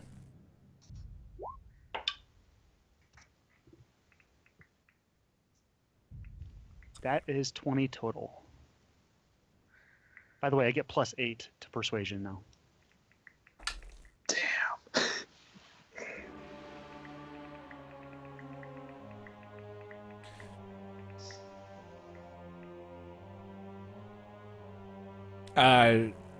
The female tiefling in front of you nods her head shortly, and two cloaked figures come out from the shadows from either side of you, and end up taking your tail, taking the chains off your tail and taking the bindings off your tail. The tail is now free to move at this point. The cloaked individuals move back into the shadows and disappearing into them. Comfortable? Better. Thank you. Now, myself and my group are here. We're trying to hunt down the group known as the Najarn Snakes. I take it that you are with the thieving guild here in Zebros? Eros? The Najaran snakes, we've had dealings with them in the past, as I've already told you, but if you're wanting them, you're not going to find them here. As a matter of fact, I doubt you'll find them anywhere. They had quite an unfortunate accident, at least from what I have heard. What was this accident? No, not so fast. You're looking for information, you're prying for information, I can see that, but unfortunately, all information does come at a price. There are certain individuals in your party who we take an interest in, shall we say. Fuck. Okay. One of these individuals has quite a bounty on her head. Last time I heard, it was roughly around 50,000 gold pieces. Danforth seems quite interested in her. What for the information and for the movements, shall we say, free around our city without always having to look around your back, look over your back, and this will be said for your compatriots as well. We just simply ask that we just simply ask that you turn her over to us, and we will move her in the direction of those who are willing to pay.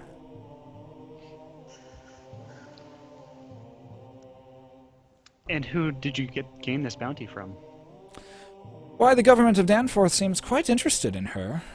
Half-elf or a elven individual seems to stick around the plant life most of the time. We have our ear normally within pretty much every city around this country and around the countries to the north and south of us. Well, by the way, what is your name? Or at least something I can call you by. Those within the Evesta call me Nyx. What was that? You broke up, Nyx? Those within the Evesta call me Nyx. N-I-X, for those who are wondering. Okay. Now, so I'm writing this down. Mm-hmm.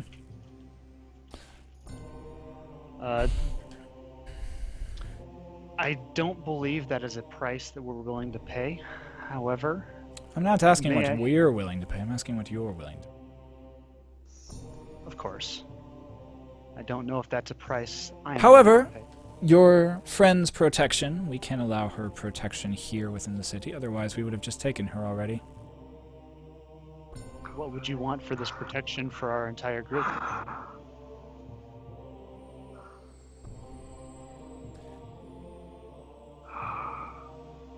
This protection will come at a price, but unfortunately it will also require your loyalty to us. My loyalty. Do explain. You always act on your own volition and your own consciousness, shall we say. Often acting as judge, jury, and executioner. There are many within our organization who seem to view this as a threat. I have been able to convince them that you can be dealt with. As I said, stories do spread. What we ask is that you simply join our guild. You would have access to many things, but do realize that the cost of harming or hurting another individual within this guild is oftentimes paramount to the same fate that one deals to them. So let's say that you end up killing an individual for completing an assignment that they are contractually obligated to do. You too would share that fate. Now, members of your guild, say I were to accept. Could I choose my assignments at will, or am I simply assigned things to do? Both. We have a board, and there are places specifically around Zebros and even within the other countries that we would allow for you to go to.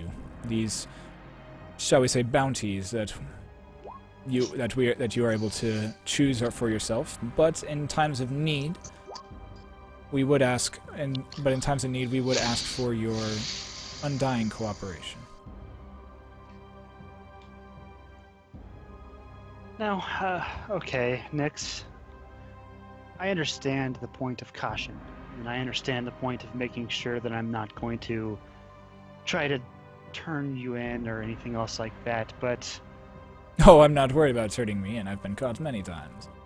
It is the fact of not wanting to wake up with a knife at my throat, or buried in the skull of somebody else that is part of our guild. Assuming that does happen, we hunt them down.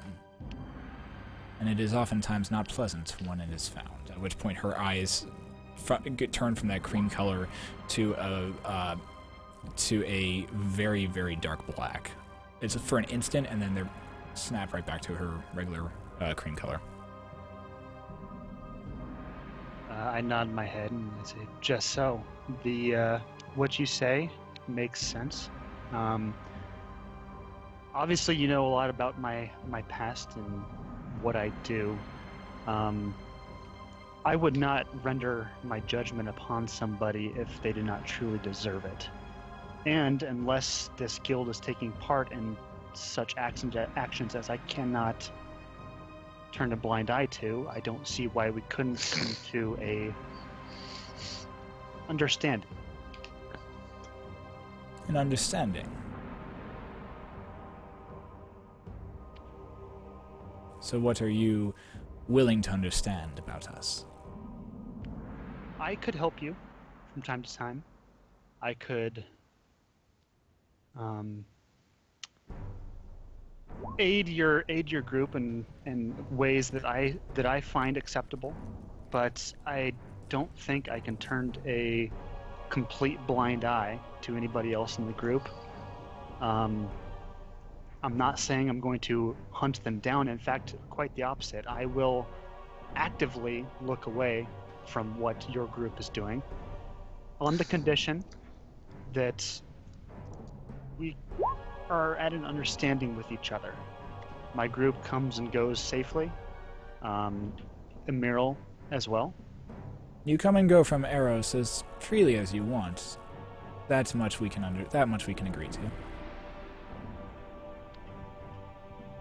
So, are you willing to join the Vesta, or are you more just wanting us to allow for you to walk within our city wall?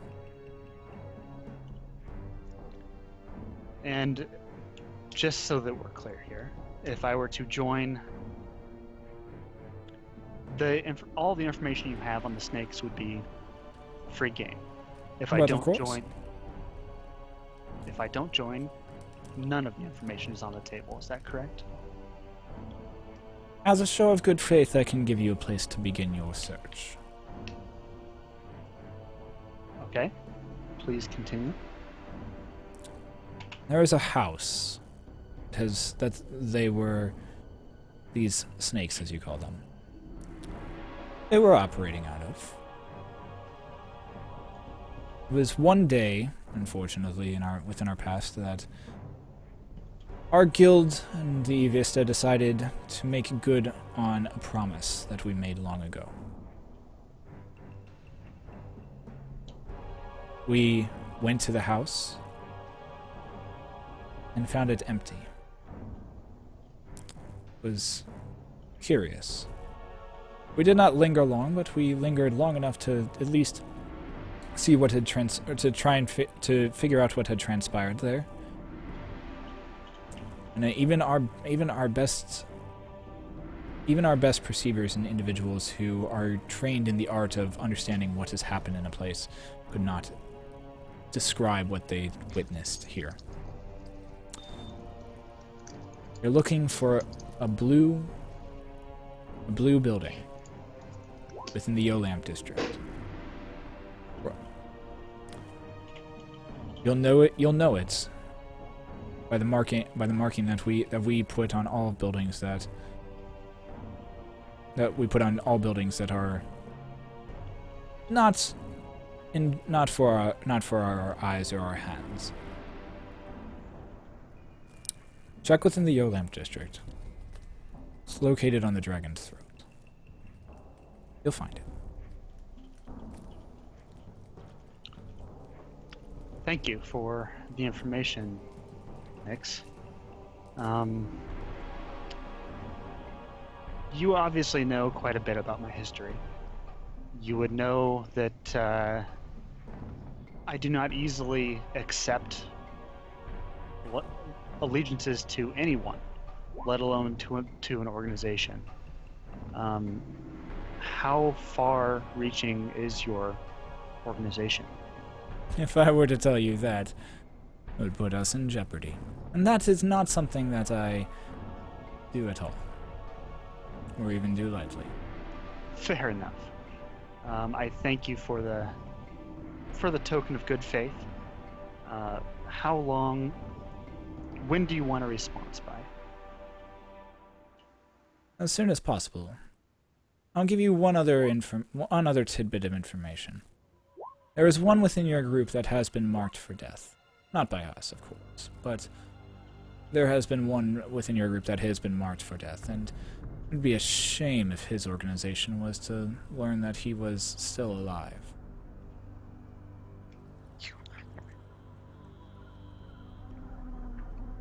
But, do with that information as you will. I expect your answer within a fortnight.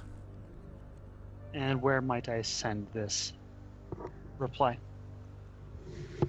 Just leave it on the outside of the Voxereth family home. We'll see it. Okay.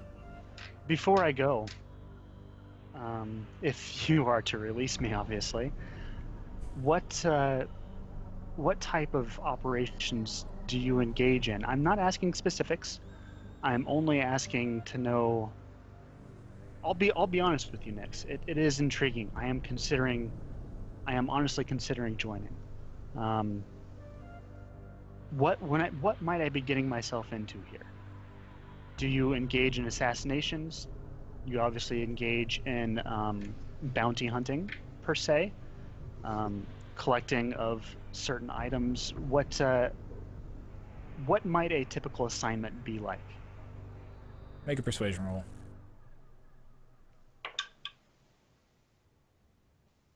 $21. We delve into a variety of things. Pickpocketing is obviously pickpocketing around town is obviously part of it. We also deal in other varieties of contracts. Some are assassinations, if you must know, but those are always done for coin. Others involve smuggling. Others involve the movement of goods from one place to another. Of course, thieves and those who live in the shadows do have some sense of a code.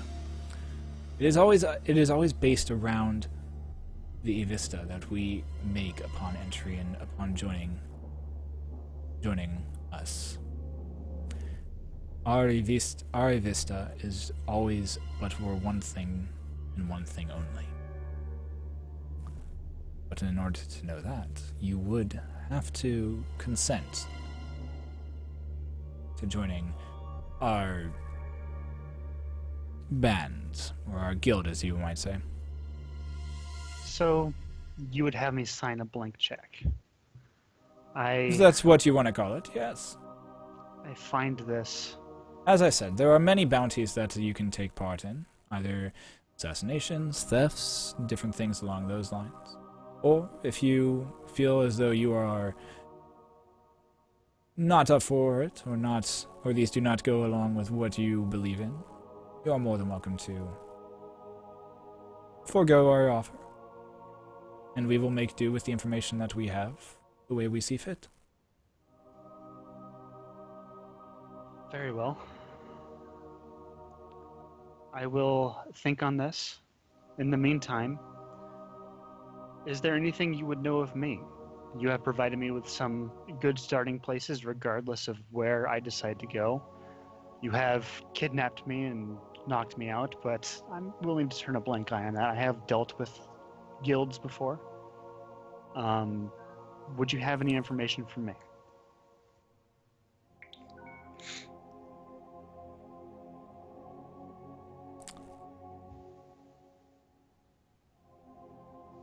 The gnome and the elf, the male one, that travel with you. Where are they from? The gnome is from Gadget's Peak. And the elf, I do not know where he comes from. He has a troubled past from what I understand, and it's as far as I'd like to go. I do not know enough about him to comment. Very well. Just have one other question for you. Yes.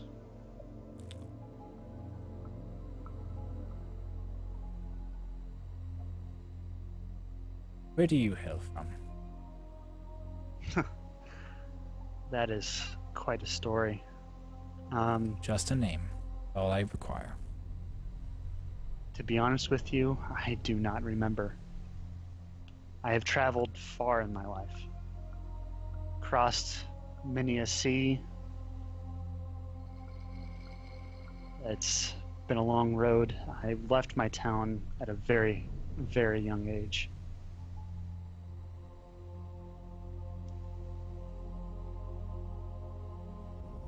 Interesting. Well, that is all I require from you. Thank you. As I know you understand, and as I know you know, information is oftentimes the deciding factor in many endeavors. Well, we shall see you out, and we shall look and await your answer. 14 days. At which point that should give you more than enough ample opportunity to begin figuring out what your next move is. Just so. At which point you see her step back into the shadows, and her body becomes obscured. You can't see anything apart from her eyes, which are now are just two white dots currently directly in front of you. You see her eyes blink once, blink twice, and then they close, and nothing's there. You feel a sharp pain in the side of your temple. Your vision fades to black, and you come to consciousness.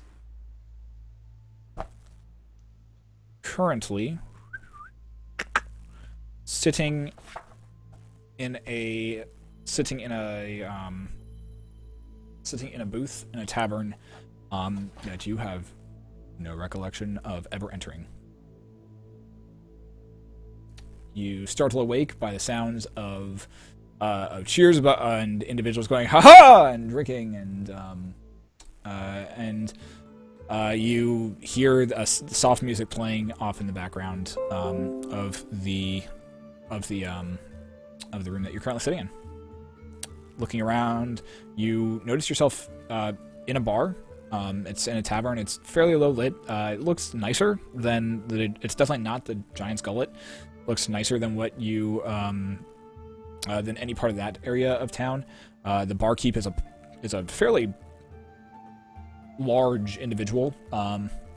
Completely bald head, has some spectacles down on the tip of his nose. He's currently wandering back and forth behind the bar, serving different drinks to some different individuals who are currently sitting there. There's a few humans, few dwarves sitting at the bar.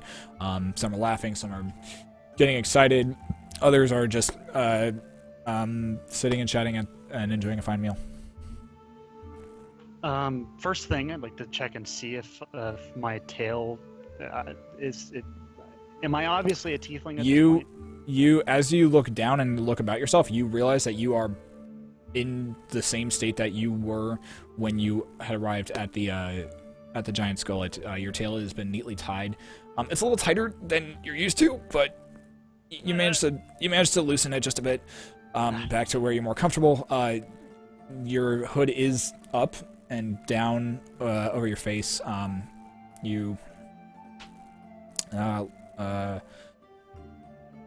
Nothing feels out of the ordinary.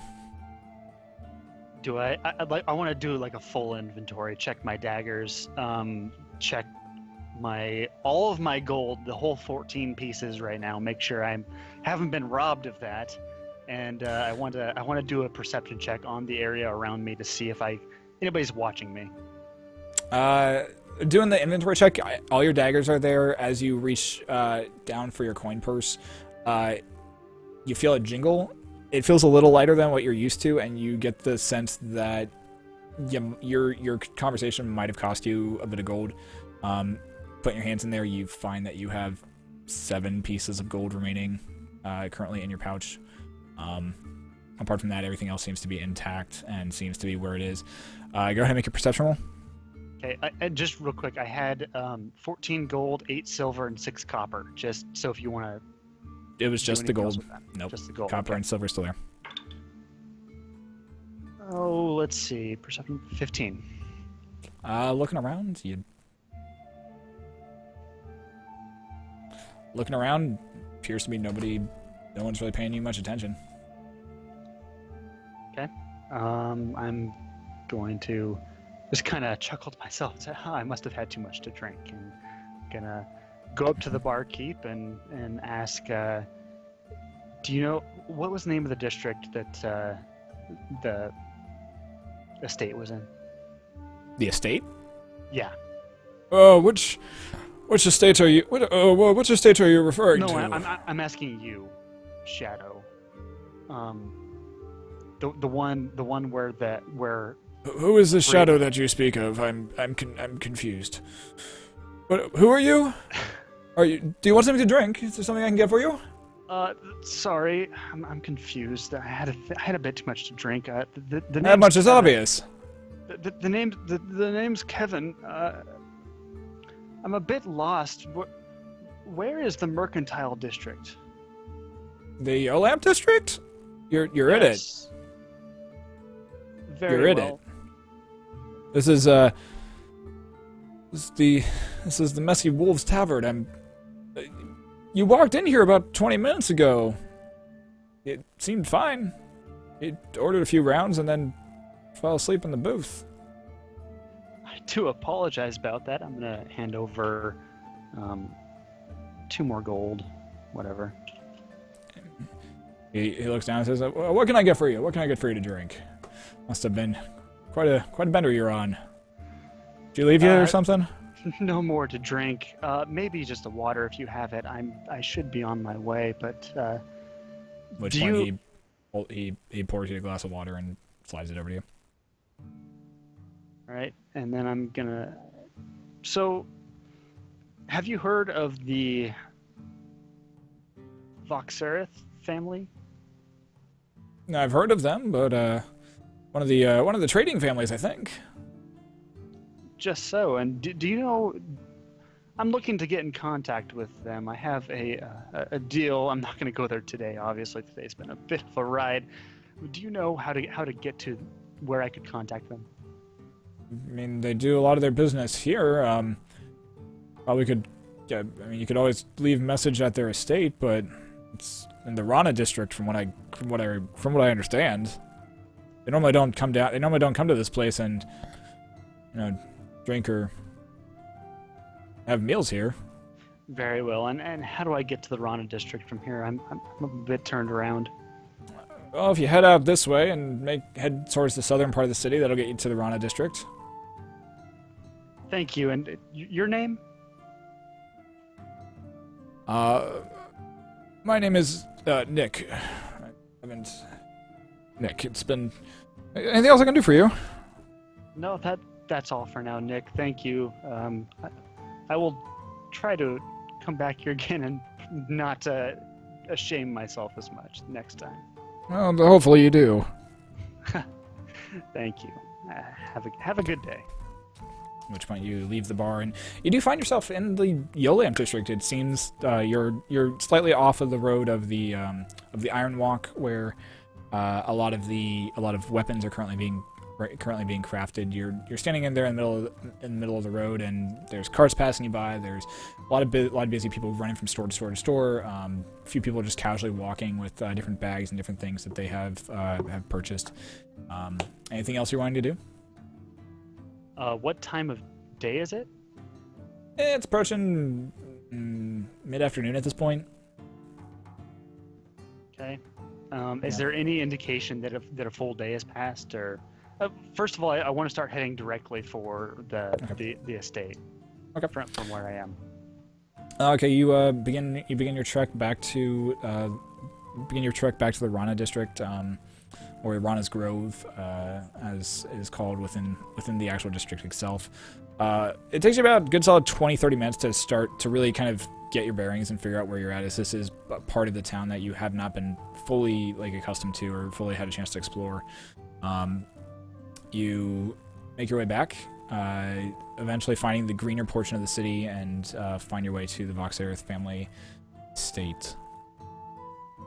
At which point, we will go back to the... So just as you're waking up in the tavern, the rest of you who are currently at the Magic College are being let out of the last three after the last three exams have gone over and have been completed. How'd that Sphinx go? It was impressive. They managed to bring the Sphinx down. It did the same shattering effect that the Poltergeist did. It was almost though as the entire thing was made of glass and it just shattered into a million pieces and began to float upward. Lyra had some very impressive magic, although there seemed to be a point in the battle where she seemed to charm and enchant the Sphinx to rolling over and letting it scratch her belly before it realized what it was doing. At which point, Cass had been playing the fiddle a lot and had crafted this very large purple hand that came out of nowhere and just started punching the Sphinx in the head multiple times over and over and over. The Sphinx did manage to get a few good blows in, but eventually it also shattered. Rose, as you guys are exiting you hear the tan gentleman, the tan individual, Arcanist Grenwick, saying relatively along the lines of and we'll be back in about 2 hours after we break for lunch and are done eating and are able to fill our bellies. At which point the lights rise, you exit the amphitheater, and you are back in the main hall of Texria's Sorcery Institute. Institute for the Arcane Arts. There we go. Wow. Know my names. All right. Well, what should we do? Well, that was impressive. That looked like fun.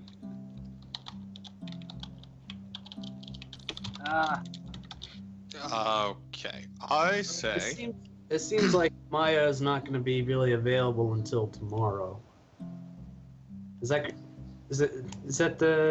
right? That's kind of the sense I got from that discussion.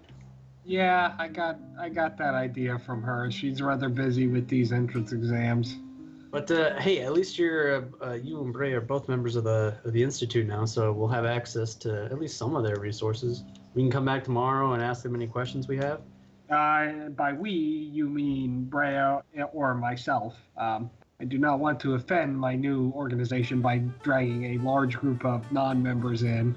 I get the sense that the grounds are not normally open to non-members, save for during these recruitment periods. I'm sorry, did I hear you thinking about complying with public decorum and rules and things? Hey, this is a Institute of Magical People. I respect rules. Oh, okay. But I'd be happy to dig around and see what I could find out. There's a library here, and I believe I met the library caretaker. Mm-hmm. They might prove helpful. If you like, I suppose I could try to seek out that library now, but I don't know. I doubt if it's open with all this other hubbub happening. Yeah, they seem pretty busy today with all their entry exams. Well, we could go on to the next item on our list. Didn't we want to speak to the Dragon Spawn? Oh yeah, the soldiers, yes. And Emerald was kind enough to remind me from last night. Do you remember from the Omen? I'm speaking to the whole group. Remember from the Omen, from the Raven, and specifically the part that said. Laughter from the dragon's throat, but the Yeah, dragon laughter spawn comes from the muttered dragon's- not to note. Yeah, that's the one. The Dragon's Throat possibly being the street in the Yellow Lamp district, and the Dragon Spawn uttering not a note possibly being the city, this group of the city guard. I have no idea what that means, but It might Could not be help something. us either. I think it certainly warrants investigation since it is our best lead. Not that that's saying much. and we're gonna, if we have time, we can still do our investigations for our on Liliara. And then hopefully Karma's back by then, if he hasn't gotten into trouble yet. Knowing Karma, I'm sure he can handle himself. All right, so should we go find the dragon spawn? Yeah, you guys go do that. I'm gonna stay and watch the remainder of these entrance exams and try to get to know the folks at the institute a little bit better. I'll meet up with you guys back at the estate later tonight. If you're sure. Yeah, Rhea, I'm- are you gonna stay as well? Sorry, I'm trying to do about 3 other things. I think I will. I think I'll stick around here and keep Maya company through the rest of this. She's had quite a long day, from what I can see. I was gonna say, do you mind if I stay with you at all? I have some things to mention with you, Freya. Well, we've got a few hours now. May as well go grab some food, and then we can come back and continue watching. Or if you're wanting to head off and investigate this investigate the city guard, don't really know what good use they're going to be. Or, How about Ryven? You with us? Yeah, I'm gonna keep going with you guys Okay. for now. Bray, do you know where we could find the headquarters or whatever the main location for this dragon spawn is? the main location, from what I understand, is to the north. It's in a. Where the fuck is it? There we go. Sorry, I have to pull up my map references. Jeez, Bray, we're in God damn it. public. Sorry, fuck off. No, you're right. Well, I mean, she's never been one for being exceptionally ladylike. That is So very I think true. we can forgive it. I kinda if just you, step back if you- and look astonished, like, whoa. Hold on, let me try to remember here. If you head to the west of the gardens, or the northwest of the gardens, you'll find the military district, and that's where the normal headquarters is. It's just right outside the Cloud Top district, and just between the northern slums. So, not a place I'm very keen on going myself, but. If you feel you have business there, may as well go check it out. What harm could it really do? I mean, I kind of want to check it out just because it's in the Omen. But yeah, what do you think, Tyrion, Ryven? Well, I think that's as strong a lead as we have Right. on anything. We're still waiting Yeah. from the okay. but for the that. Bahamut priests. What was the? Oh God. Valar. Valar, right? Valar Silvertouch. Correct. So I instructed the Voxera, Maximus. servants to find us if they had word. So I feel like this is our best bet, and I prefer to be proactive. Not that our little excursion to watching magic wasn't fun, and Clarissa and Brea did very well, but these children are not going to rescue themselves. Sure. All right, so we'll meet you back at the estate for supper. That sounds good to me. Sounds good. So just a quick question about geography. Yeah. Isn't the okay? So the cloud top district is in the center, right? Mm-hmm. And all of the districts are kind of arrayed around it, kind of like a pie shape, and each district is a wedge. Close. If you scroll up high enough in the D&D chat, wow, this is scroll up to where March you're drawing. March 15th. You're looking for the drawing. You're gonna have to kind of ignore the colors because I colored it before I named everything because I was stupid.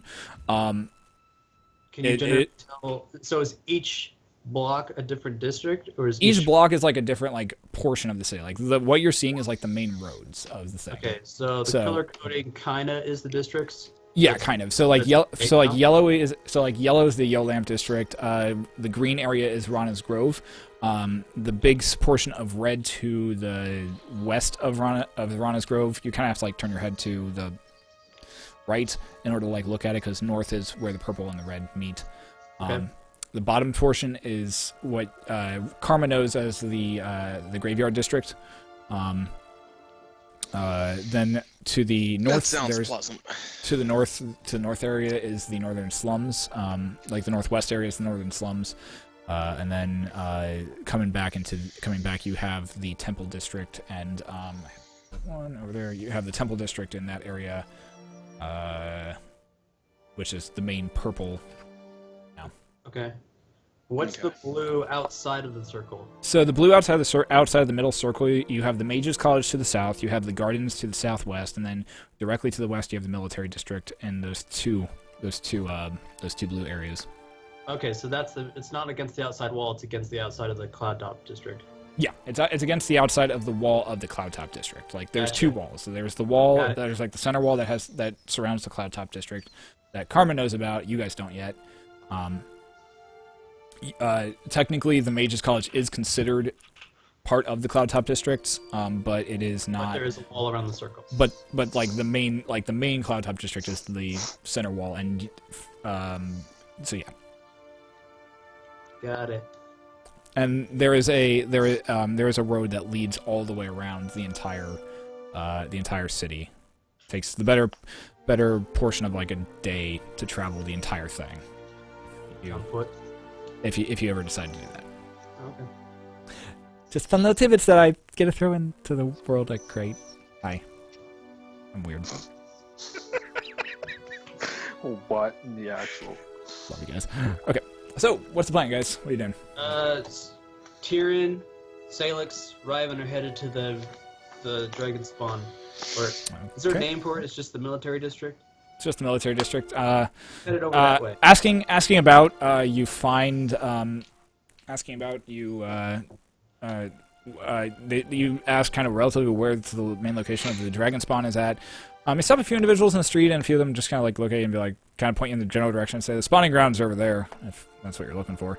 Okay. Spawning grounds? So, spawning grounds. Oh.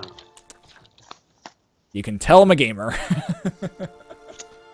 Love it. Okay. I like it.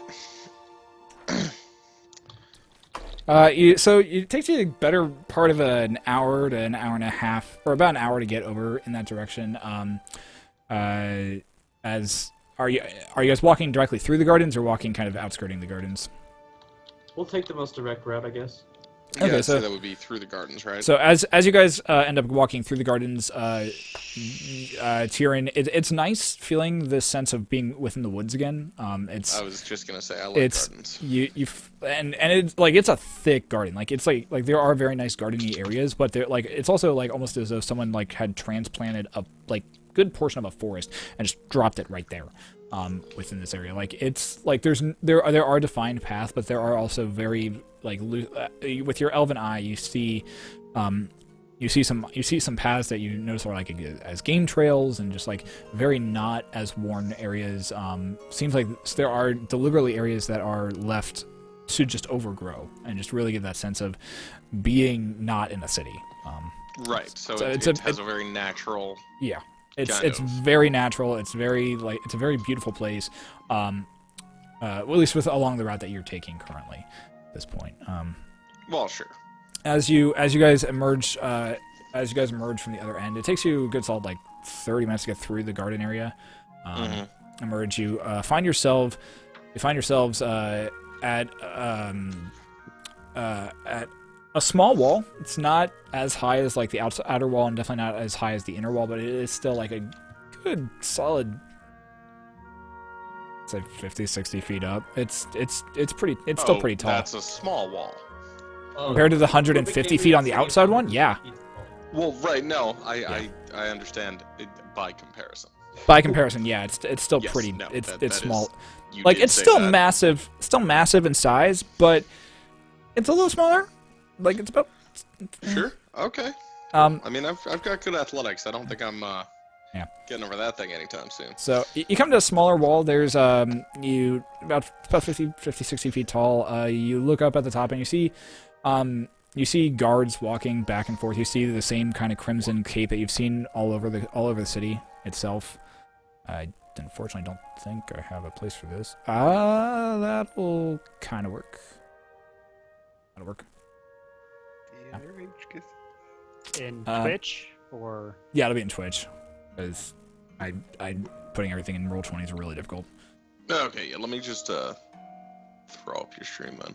Anyways, so I'm just giving you kind of like a reference, like just kind of a place. Yeah, no, like, I appreciate this is the ambiance I'm going for. This is kind of what the wall looks like. Yeah, kind of. Yeah, no, I just had my tablet charging, so your stream wasn't up. That's all. Oh, and my volume is all the way up. That's nice. All right. So you see some guards walking around the top. You see there's like there is a gate that's currently it's a gate. It's like a very very thick wooden gate that's currently closed. There's 2 guards standing at either side of it. They're wearing the same chest plate with the flame emblazoned on it and the red cape flowing behind them. The same helmet that has like the 2 horns coming out the top of it. Okay, so this gate is ground level. This gate's ground level, yeah. Well, I no. kind of walk up to them as a group, Mhm. and I very obviously want to show them the symbol of Helm on my shield, Mm-hmm.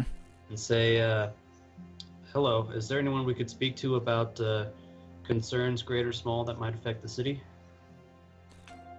One of them kind of looks at you and says, "Well, you can normally ask any of the guard that lives here, or that that's what can we help you with? What seems to be the trouble?" We're on a quest, actually. We've been Oh, you're on a quest. yeah. Nephew went on one of those a while back. Never came back. How's he doing? Never seen him again. Oh, I'm sure he's all right. No Yeah, is arrows, it- no keys or anything. He was a dumb lad. Wasn't really expecting him to come back anyways. Bit touched in the head, if you might get my saying. Anywho, we've been enlisted by the leader, mayor maybe, of the city of Loudwater, far to the northeast in Zebros, to handle a problem that's been affecting their town, and it's brought us here to this city. And I was wondering if someone could perhaps either assist us or answer some questions. That would be- What questions are you wanting answered? Have you had any problems with attacks either near the city, in the city, out in the countryside? We ran into a little bit of an incident about 4 days to the east of here. Well, we've had a few incidents. Nothing but as far as we can tell, a band of roaming Goliaths. There's nothing that's been super close to us, but they've been. That's not what I'm looking for. That's what I'm looking for. Oh god, that's on. Everything's broken. Sorry. Trying to mess with music. Okay. Band of roaming Goliaths, as far as we can tell, but that's about it. Nothing ridiculously crazy. Nothing that our troops shouldn't be able to handle, anyways. Out of character question, Yes. the dead guards that we saw in that group of bodies, were they armored up like Dragonspawn or something else? Make a history check. See if you remember.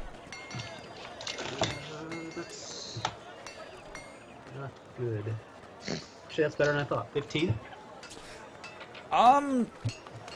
From what you remember, the guards that were in that caravan did not have the red cloaks, and they definitely did not have the same like it's a very distinct like emblem on these chests. Like it's hard to miss. The guards that you saw don't match the description or what you remember or know of, or what you've seen from the Dragon Spawn themselves. What do their helmets look like again? So their helmets are kind of like are they're shaped in the likeness of a dragon's head. So like they have like that kind of like tiefling horns but they're coming from like the center of the forehead and then kind of going back and then curling up a little bit. The visor portion of it is jutted forward just a smidgen, not so much that it's going to obscure the vision, but just enough that it does resemble like the maw of a dragon. The bottom portion of the face is open, so that the mouth can move freely. You get the sense that as you're looking over the guards, you get the sense that, and from what else you've seen in the city, the city is centered around. It's very, very much centered and was originally built with the idea of it being named and having to deal with dragons. You gather. Okay. Can I make a history check on the name of Eros? Yeah, go for it. Ah, shit. 6. You knew it was a city. Oh, sweet. You knew it was the capital of Zebros, and Educated. as for the name of the city, nothing's really coming to mind. Hey man, you don't need book learning when you've got Helm, am I right? Right, fella. And as you're having this conversation and just kind of trying to remember this place, the guards are starting to look at you. Sure he denoted this was out of character. Yeah. So about 4 days east of here, we ran into we think it might have been a trading caravan. It was a large group of people, about 20 to 30. It was about about 20 people, and they had all been slaughtered and piled up and placed together in a pile. Well, that's No incidents like that. You haven't heard any Not- reports of this? not that I'm aware of. Not within a day or two from the city. 4 days out, you said? That's 4 days east of here, towards Duskfall. that's pushing towards Dawn-Call's area. And we've been in the city, this is our third day, right? Third day. You're right. It's the third day. Yeah. Yep. Okay. It's nothing. I mean, it does. You said they were piled up. Yeah, they were all grouped together in a kind of like in a not like a pyramid, but like a pile around a post. That's, would it not... Sorry, continue. That sounds very disturbing, actually. Yeah, it was pretty gruesome. Let me have you talk to my commander about this. At which point he opens the door and says, "Follow me." He leads you within the confines of this inner wall. As you walk in, you find yourself presented with a bunch of very uniform and very similar looking buildings. You begin as you begin following this guard down the street. You see other guards some who look like they're coming off duty, some who look like they're just about to go on duty, walking in and out of these different buildings. You walk for about 5 minutes before he stops in front of a larger building and larger red brick building. It's about 2 stories, slanted roofs, and he turns and walks in, knocks on the door. You hear a voice that says, "Enter," and he does. And as he walks in, he puts his arm across his chest, goes to a very attentive stance, gives it a slight bow, and says, "Commander Terra, we have some interesting reports here from these individuals. This one is a member of the Helmanites, and at least from what I can tell, worships Helm.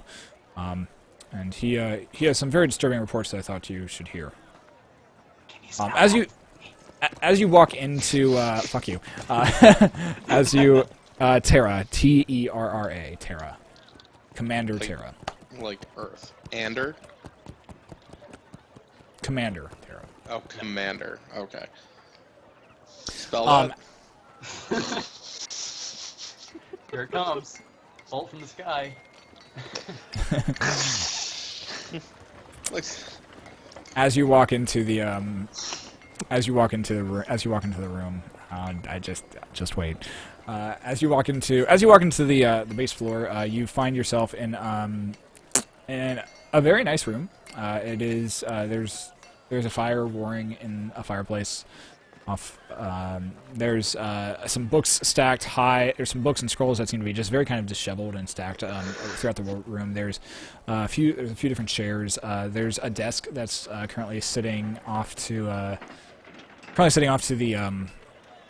the right hand side, where an individual is sitting there poring over some scraps of parchment. Human individual has a very, very nice and well-groomed black beard. His head's almost kind of more square-shaped. It's the best you can describe it from looking at it. His hair atop of his head is jet black, but falls down to about his shoulders, to which he is constantly reaching up and tucking it behind his ears, trying to keep it out of his face. You said he was human? Yeah. oh, okay. Commander Terra, my name is Salix Dren of the Drennan Brotherhood and Cleric of Helm. And these are my companions. I am Tieran Froston, a wood elf of. Yeah. What's the report that you told this idiot of a guard Sorry, we here? don't want to take up too much of your time. About 4 days east of here, we were coming from Doncall, and we found what looked to be a trade caravan that had been completely slaughtered. About 20 or so individuals, along with their guard contingent, all piled together in a sort of in a pyramid shape.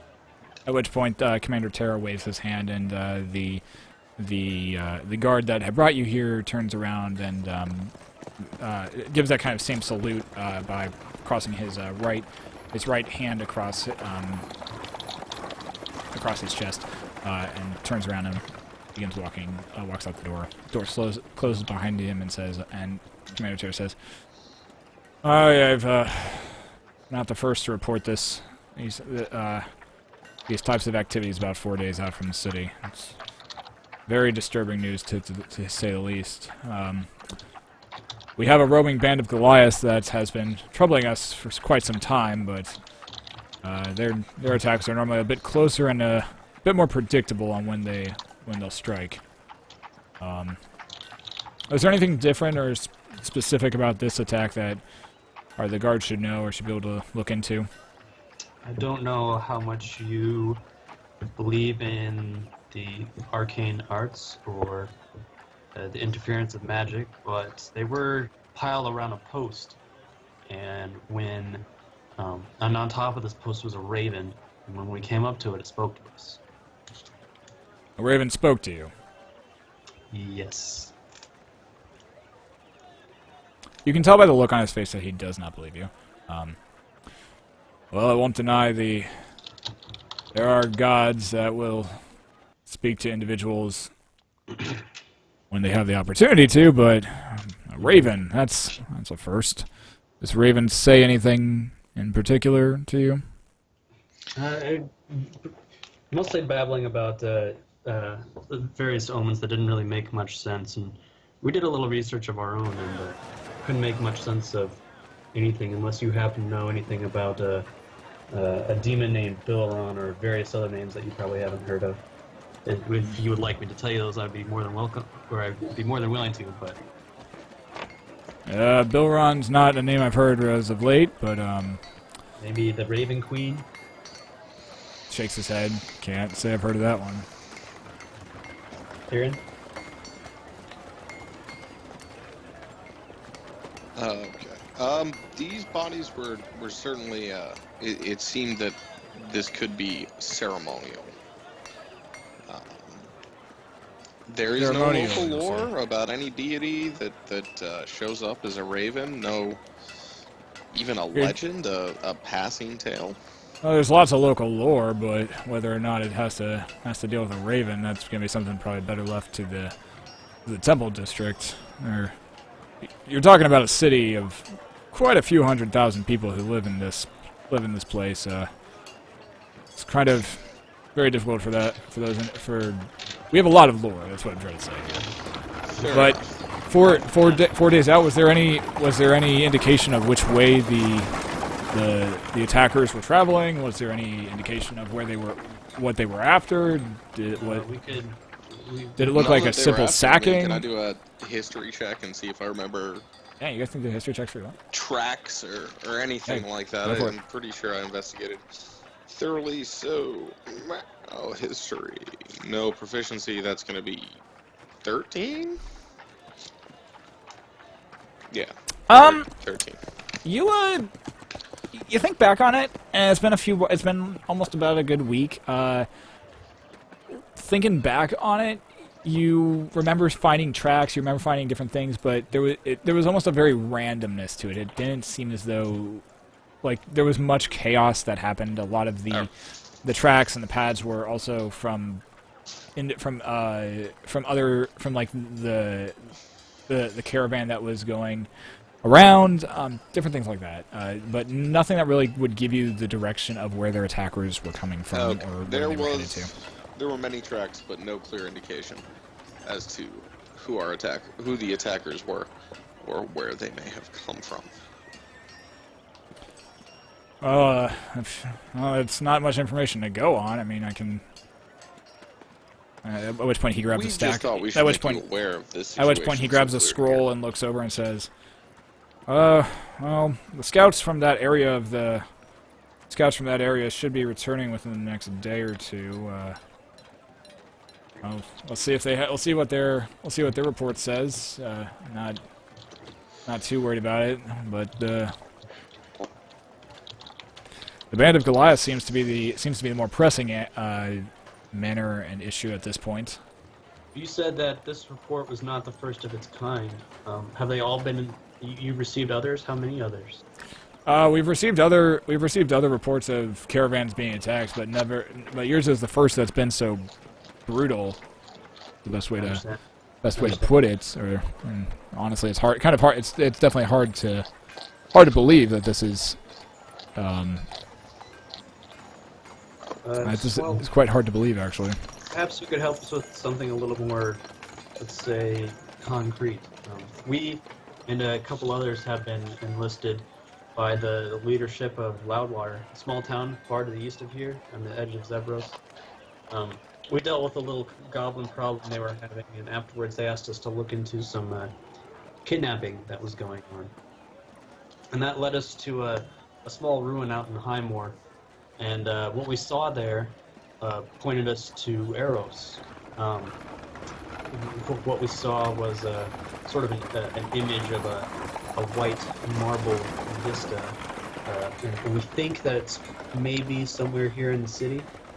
And we know that the organization that was, if not behind these kidnappings, but definitely behind trafficking of the victims, is a group called the Najaran Snakes. At which point he scratches it and says, "No, the Najaran Snakes, can't say I've heard of them before. It's not within my memory, and I've been serving here for 15 years. Kidnappings, you say? Kidnappings normally we would hear about something like that. Kidnappings, we honestly haven't had any kidnappings, at least not that I've heard within the past few months, not within any of the main districts anyways. We think it's not happening within the city, but as far as we can tell, it's only affecting the sort of the Zebros' frontier cities, or frontier towns. And there's this what was it, a white marble citadel? It's like something? a white marble building or city, or out of character, recalling from Ryben and Emerald's description of what they saw through the portal. What was it? Was it just a building, or was it a whole town? It was a city. It was like a more of a city. It was more of a citadel, is what it was actually. Alright, so back Oh. in character. It was a large white citadel. It looked like it was carved He- out of marble. He gives a thoughtful, like kind of thought, pulls a map out of Zebros, or not Zebros, Severos, and glances over and says, "White marble, you say? Not really. It's not a material we use around the city that often, and when we do, it's only for decorative and normally interior, the interior of different buildings. Normally those in the Cloud Top district, but Marble Citadel doesn't sound like anything I've ever heard of around, at least not within the city of Eros itself. Let's see. Are there perhaps any underground tunnels or warrens that run beneath the city? Oh, there are, but the Evista, can't talk tonight. The Evista is normally has fair run of those, and honestly, they're the only ones that I would even trust to actually have accurate knowledge of how far or where those travel to. The Evista? Who are they? Apostrophe V ESTA, I believe. You are my favorite. Yes. And Tyrion, as he says that word, your elven brain immediately kicks in, and you realize he has just said the word the phrase "the promise" when he's speaking of this. That's what the Avista means. Yes, it is an elven phrase from what, like your elven ear catches it, and you make a mental note saying that Evista in Elvish means the promise. I speak Elvish. Would I know that? Yeah, you would also pick up on it as well. Oh, okay, well then I'm not going to tell you what that means. Fantastic. We all know what that means. Aha. You're the first person I told. Yeah, what are the odds? So. Oh, I know you speak all The Avista, they're as far as we can tell. Half elf. I'm an idiot. Yeah, continue. The Avista, they're they're what they like to call themselves. They're the thieves around the city. Normally more hassle than they're actually worth, but at least from they're not. They normally sort of the leading group of criminals. Yeah, I know. Don't even get me started on it. leading group of criminals. I mean, yeah, sort of the ones. They're normally beyond the street thugs and the street criminals. They're normally the ones who, if city or city lore, I guess as you call it, or city rumors would have it, they're the ones that you contact if you need something done, something gotten in and out of the city or in and out of the area. But. All right. But is there anything, if there's nothing else I can help you with, I'm fairly busy. Got a few more scouts coming back from the city of Eros and a more. Two more quick things. If perhaps you ever need assistance dealing with any problems that you maybe don't have the manpower to deal with, or require a more free hand, you could call upon me and my companions. Perhaps. Do you have a name? Is there yeah, a name? Yeah, I'm Salix Dren of the Dren. No, I got that. Does your group have a name? Oh, my group? Right now, no, but that gives us something to think about. You can, if no, but that is necessary. something we will discuss with our group later. We've had, and he does a weird little signal with his hands and like kind of out of context. It looks like air quotes, but he does it with his whole hand. He says, we've had adventuring groups come up before and offer to help us with more finesse things. They oftentimes don't come back. Well, I suppose I could try to assure you that we might prove to have a little bit more metal than these other groups, but perhaps a demonstration of what we could do would be more in order for a person like you, Commander Terra. Well, if you're looking to prove your mettle, this band of Goliaths outside the city walls about a day or two's ride along the northern road would probably prove pretty useful. They've been a thorn in our sides and the caravan sides for quite some time now. Hopefully, If we decided to deal with them, what would you accept as proof that we dealt with them? Their heads, maybe?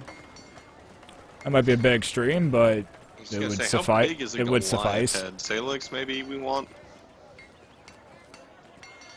A toe. Oh man, please, Goliath toes. You can, the leader normally, the leader and the, at least, he likes to consider himself or he normally calls himself Khan, for some reason, but the Khan of the roaming group, main Oh. leader of the group. Oh, like a title. Yeah, Okay. So I can't Uh, on. yeah. The Khan. That time will come, I'm sure. That will come. The Khan of the group, he normally wears like he always ends up growing his hair out quite long. So if you can bring me proof of their defeat, his hair would probably be the best thing that you could bring me at this point. And don't go to any female and just take the hair and braid it, because Goliaths have a very, very specific hair that you need to bring back. I understand. And, If we agreed to do this, in the meantime, I'm sure you have contacts throughout the city.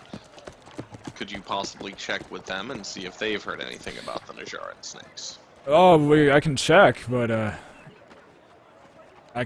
it's it's highly unlikely. But I can check for you, yeah. More for this cleric of Helm. They've been known to pass fairly swift judgment on those that are done wrong, and we at least respect their judgments most of the time, even if we don't always agree with it. Okay. inclined my head towards them.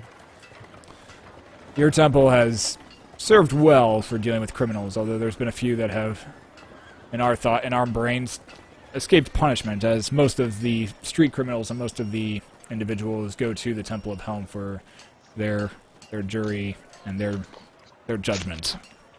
It's only the higher criminals and those that are actually causing public mayhem that get sent to the Avanti for proper trial and execution. Avanti? Evanti. And the Avanti is like a court. It's or it's judicial the main group? it's the main court. It's within the Cloud Top district. It's you're really not from around here, are you? No, I actually grew up in Watchpoint. This is my first time in the capital. He nods, seemingly unknowingly. Yeah, the Avanti is the main seat of judgment for criminals that are wreaking public menace. They're normally not bothered a ton, but if ever there's an individual who's been wreaking havoc, that's where they would go. I know that the butcher from Plona will probably eventually make his way there. Butcher from Plona. The Butcher from Plona. We've heard that name before.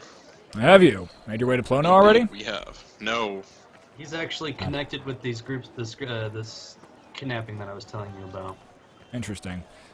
Well, from what I gather and from the reports I've been told, the butcher has been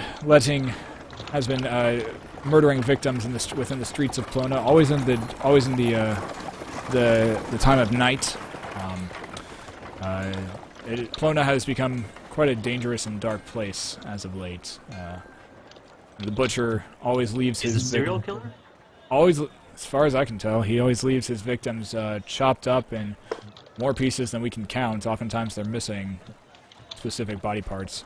At least that's what if the reports are to be believed, anyways. Another option for lurks, let it be paid. Interesting. How long has he been on your radar? No, he's popped up within the past. You know what radar is? I'm not sure what this radar is you speak of, but he's popped up within the past few months. Local Plona's officials and guard have had quite a time. He seems to almost vanish out of they've only barely caught. They've only caught the briefest sighting of him, and he's just gone after that. I really do need to get back to my work. If you don't have anything else that you need to. No. We believe one of his. If this is any help to you, or perhaps you could pass this on to your associates in Plona, we believe that one of his associates is named the Lady of Shadows. Perhaps they might know something about her, or you may. Never heard of her. All right. Well, just passing along. All right. Thank you for your time, Commander Terra. Sorry for taking so much of it, and we appreciate your assistance. I'm Thank you. gonna repeat the salute that I've seen back to him before we leave. You do. He gives an acknowledgement and kind of just bows his head, and you get that you get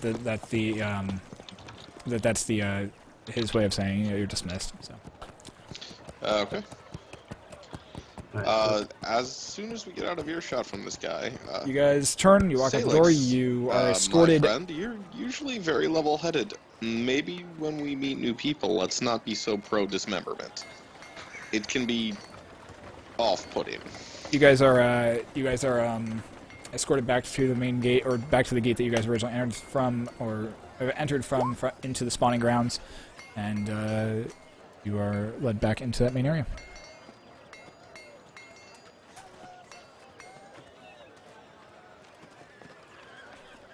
All right. You guys up? In the middle of the train. Okay. So, all right, guys. Have we anything else to do, or should we head back to the estate? Well, I think that we need to take this information back to the group and Right. see what they want to do with it, because we have a couple options in front of us. And, Ivan? I'm sort of along for the ride to Ninja Backup right now. All right. Let's go I'm back. good with whatever. Yep. You know, if something comes up tonight. Yep. Cool. I expect Ryven to normally come to do things when it pops up. You guys end up making your way back, back through the gardens, down past the Mages College, to the Rana back to the Rana district. It's approaching about it's approaching about 3 or 4 in the afternoon at this point. You make your way back to the Rana district and back to the Voxerith family, Okay. where at this point, Karma, you have arrived back at the Voxerith family home. So you. I've been there for a while, correct? You've been there for a little bit of time. You've had some time to just kind of reminisce and think, and just kind of figure out. Right. That's partially the gardens you walk through, and then it's also what was my original inspiration for the backyard of the Voxerith family house. That's really cool.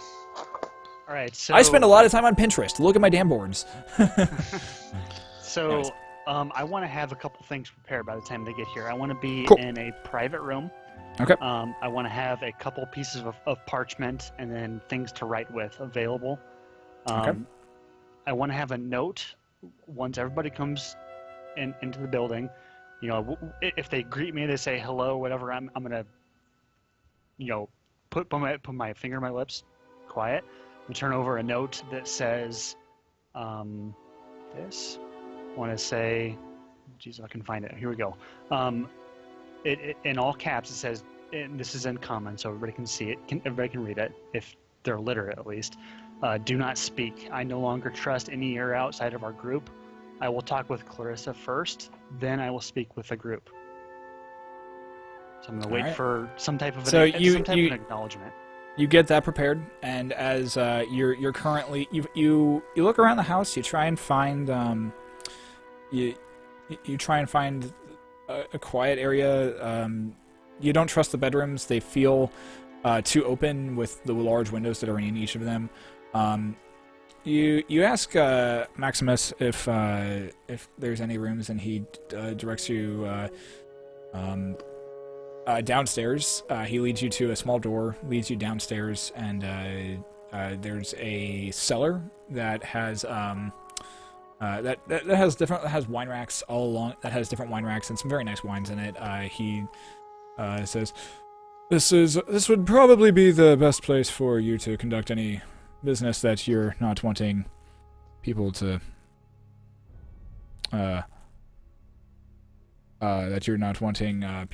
overhear." And it also Has some very nice vintages in it, although I'd highly suggest staying away from the third rack in. That one tends to knock you out harder than normal. All right, I'm gonna be like, thank you, Maximus. I dismiss him, and then I want to find another room.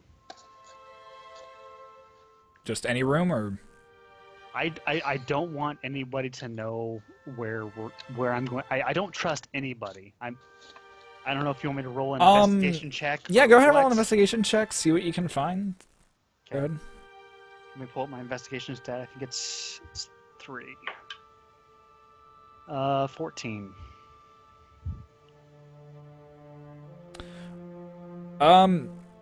Looking about the house, the only room that you can really find that maybe might work is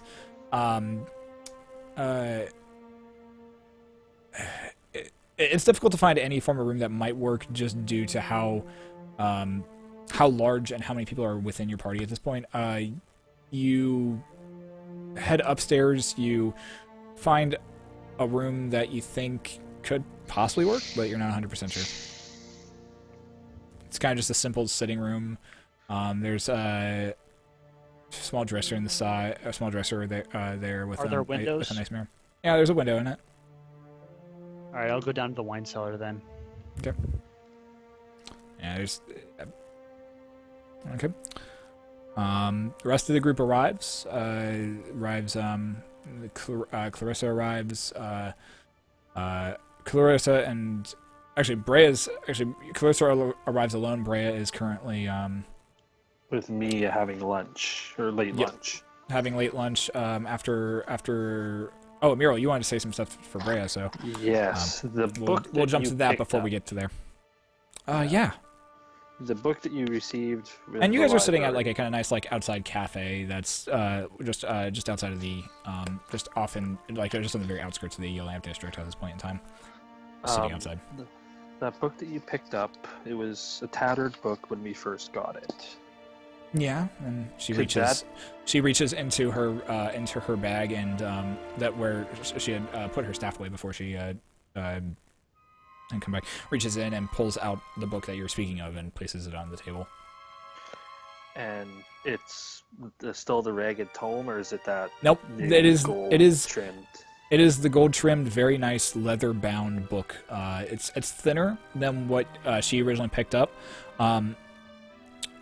As she opens it up, you see words and you see spells and different things that are currently moving over the pages as she begins to flip through and says, yeah, this book, it's, from what I can gather, it has all the spells that I've been studying and learning over our weeks of travel. It's nothing complete, but it's at least a starting point. Why? She shuts the book. It could be that book is what started this whole ordeal about you being pulled into the Shadowfell and us going in and saving you. I believe that book is tied to your magical powers, some way or another. Because you say that you might have had an innate ability. The book acted upon the innate ability and gave you these powers. It's possible. Very possible. It would make sense. It would make sense. I know wizards and some witches, they normally tend to keep their spells in spellbooks. Sorcerers and sorceresses seem to, from what I've gathered, and they seem to normally just innately know their magic and know their abilities. And then there's people like you, druids, who have just that connection to nature and seem to know their magic by heart. Me, I've been able to memorize things, but nothing's been able to fully stick. It seems as though I always have to continue to remind myself how these spells work. Interesting. So, I stopped my conversation there and proceed. I guess we proceed to head back after we have our thing. How much am I going to mark off for gold for that meal? And Brea says, "Don't worry about it. I've got it covered." And Okay. she places a few gold pieces down on the on the table that you were sitting at. Brea says, "If you must go, or if you're heading back to the estate, I will see you later. I'm going to head back to the college and speak with Maya and take care of some things over there." I'm going to roll a perception check quick. And just to see if anyone's watching me at all. Okay, yeah. And that is a... Oh, shit. What is that? 13 plus 19. Okay. Looking around, there's people. It's fairly crowded. I mean, it's not the busiest portion of the city. It's fairly crowded. There's a few people who are looking at you just because they've never seen a few. Like you're dressed very differently from what a lot of individuals who are dressed like in this area are dressed as. You're not dressed in like super common clothes, but you're more naturey outlook. Seems to be drawing some attention. You see a woman kind of point at you and say, "Ooh, is that the new style?" And that's kind of all you catch from that conversation. And you hear some other people just talk like nothing spectacular, nothing anyone seems to be watching you at all. Okay, I'm gonna go into a back alley, shapeshift into a cat, and proceed my way back to the mansion. Because I have a sneaking feeling being on my own on my way back. So. Okay. Go into make a stealth check. Stealth check. Yeah. Oh god, I need to find a cat now. I don't even know if the modifier This'll be just make a straight stealth check just with your ability. That's fine. You don't need to be as your cat, just as yourself. Stealth. That is. Fuck, I'm rolling good. That's a 19 and plus 3, 22. Okay. As you find a alleyway, you sneak into it and into a cat, and you begin bounding off, cutting corners, doing a few like taking some back areas, jumping up on a post, going only places that really cats would be able to really get to. Okay. As you're continuing along, you don't sense or see anyone following you. Make your way eventually back to the Vox Earth family estate, coming in through the backyard and through the gardens. Okay. Hope to God that Owl's not there. Owl bear. And coming back up into the main household. Okay, I'm gonna see if I can find the others. All right, I'm trying to find my. Don't think I have a. This will work. No. Okay. Amiral, you arrive after Karma does, and then Salix, Tyrion, and Ryben, you guys arrive finally after that as well. About good solid maybe 40 minutes after Amiral arrives. So, Karma, how are you doing this as they are all entering at different times? So is Clarissa in the first group? Clarissa does not arrive. She's still at the Magic College. Then I'm gonna leave the notes out on the table, but I'm not gonna reveal any of them. I'm just gonna, because honestly, I only have one thing written right now, and that's the first one I want to show to when Clarissa gets there. So I'm just gonna kind of make small talk until then. All right. And I'm just gonna. So Well, are it's gonna these in take- the cellar, or are these in the main waiting room? Oh my. I'm waiting in I'm the just- cellar. Right. And- Okay. and- So and when people get there, I'm just gonna say, I have a reason for these papers. Please do not disturb them until Okay, Clarissa so- gets here. So Amiral, as you arrive, you're still in cat form. You walk up the back and you find your way to your bedroom or to the entryway. What are you doing? I'm just gonna stay in form. How long has it been since I've left the establishment that we were at? Good solid, maybe like 30 minutes, half hour. Okay, I'm It's gonna about half proceed hour to get around the back. I'm gonna proceed around the house as a cat, looking for somebody that Okay. I know, like not of the family, but of our party. You don't see anybody. Yo. You don't see anybody. Don't see anybody. I'm gonna roll a investigation check as a cat Yeah, go for it. and see if I can smell karma. Go for I it. have advantage on smell checks. They're checks based on smell. Yeah, go for it. Smell check. It's a smell-based check, guys. I'm real smelly, guys. That's a nat 20. You take a minute, you sniff around, you pick up Karma's scent. You go patting in through the back door. As you go through the back door, you hear this come walking in your direction. You look up, and in front of you, you see Jackson and Jacqueline running around as Jace is currently chasing after them. Kaboom, kaboom, like all throughout the house, and like there's furniture that's starting to go flying everywhere as Jacqueline and Jackson are like jumping over the furniture and then jumping behind another furniture. Like they're end up jumping behind a chair, kind of laughing at them. Jace kind of like turns, goes, shakes, and then bounce after them again. They eventually make their way. They're still making their way just kind of around this main area, and there's quickly a voice that says, "Children!" At which point Jackson and Jacqueline stop where they're at, looking up at Eka, who's currently standing at the top of the stairs. And Jace just kind of runs, boom, boom, and balls them over, and the twins end up laughing. Children, if you were going to play, please take it outside. At which point the twins are just like just still laughing, and they eventually leave the bear outside. Leave the owlbear outside.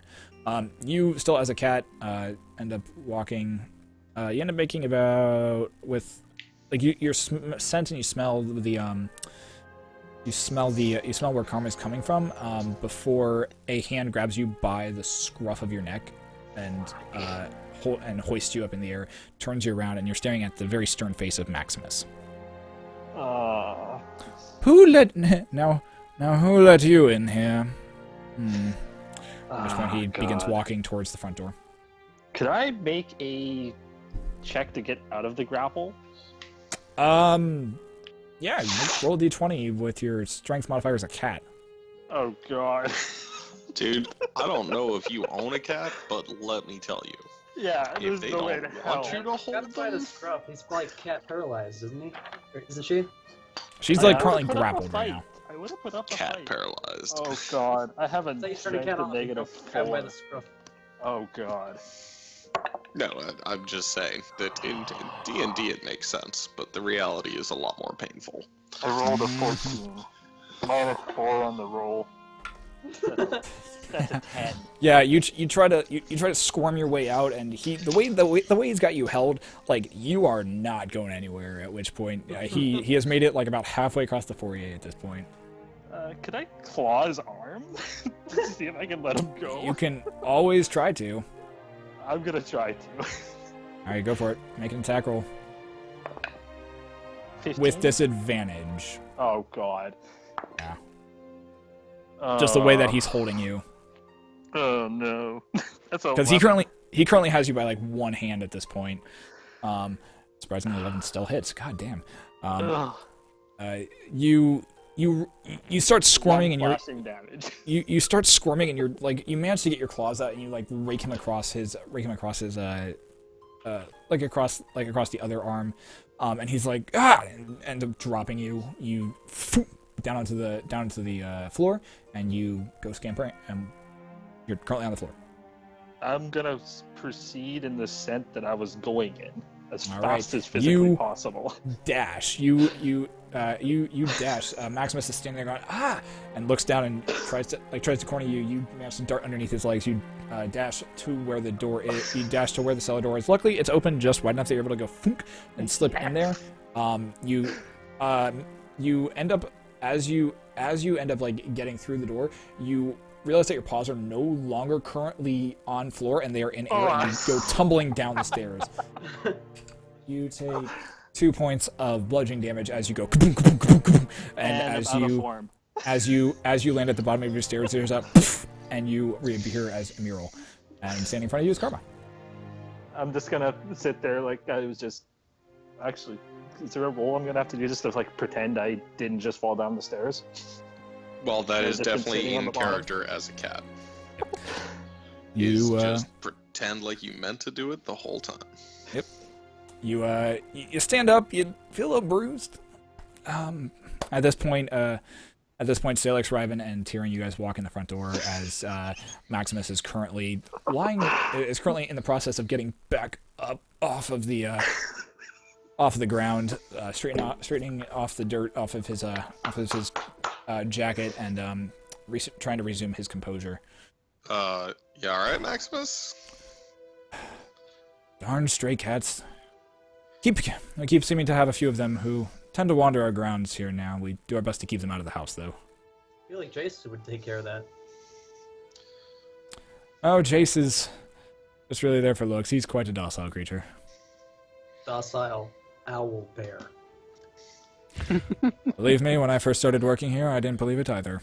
Okay. At which point he turns and begins to walk in the direction of the cellar door. And at that point, I'm just gonna walk over to Karma and not say a word. At which point the door opens up. Maximus walks down into the cellar and says, "Oh, Lady Muriel, when did you get home?" Just a few minutes ago. Did either of you happen to see a stray cat that ran down this way? No. I'm gonna turn my eyes into cat-like eyes and be like, no, I haven't seen anything. He looks slightly off-put at the fact that your eyes just changed from the very rich blue to cat slits, and he says, Deception "No. roll of a 15. Well, if you see it, let me know. But need to get it off the property as fast as possible, preferably some down alley, or chuck it down some alley so that it doesn't come back here, far away." At which point he walks back up the stairs. At that point, once he leaves, I'm just gonna go. I can't believe this.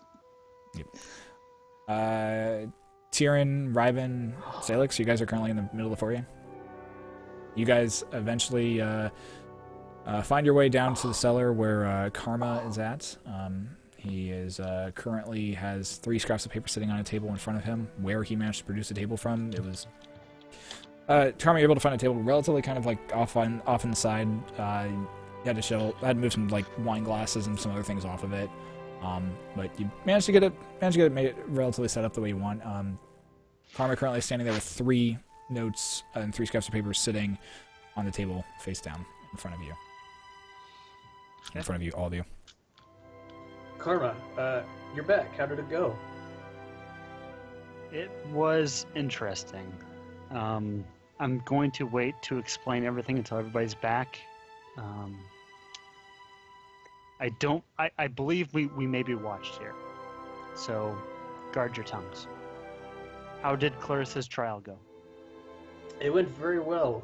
She cast fire in this new and amazing way, and everything exploded a couple times. It was really quite impressive. Did she pass? Yeah, she passed with flying colors. She's now a full member of the Institute. Excellent. And I'm Rhea going to as continue well. on. I'm going to continue on just making kind of small talk until everybody arrives. Mm-hmm. And I believe they are still there. So I don't know when they'll be returning. Riven and Tyrion and I went to the spawning grounds to see if we could speak to any of the dragon spawn. We met the commander there. His name was Terra. Salix, perhaps we should wait until a little bit later. I do not trust anything about this place. You're always paranoid. I'm gonna go. I'm gonna step up to the side. I'm gonna start casting silence as a ritual. Okay. take a few minutes. You manage to cast it. You managed to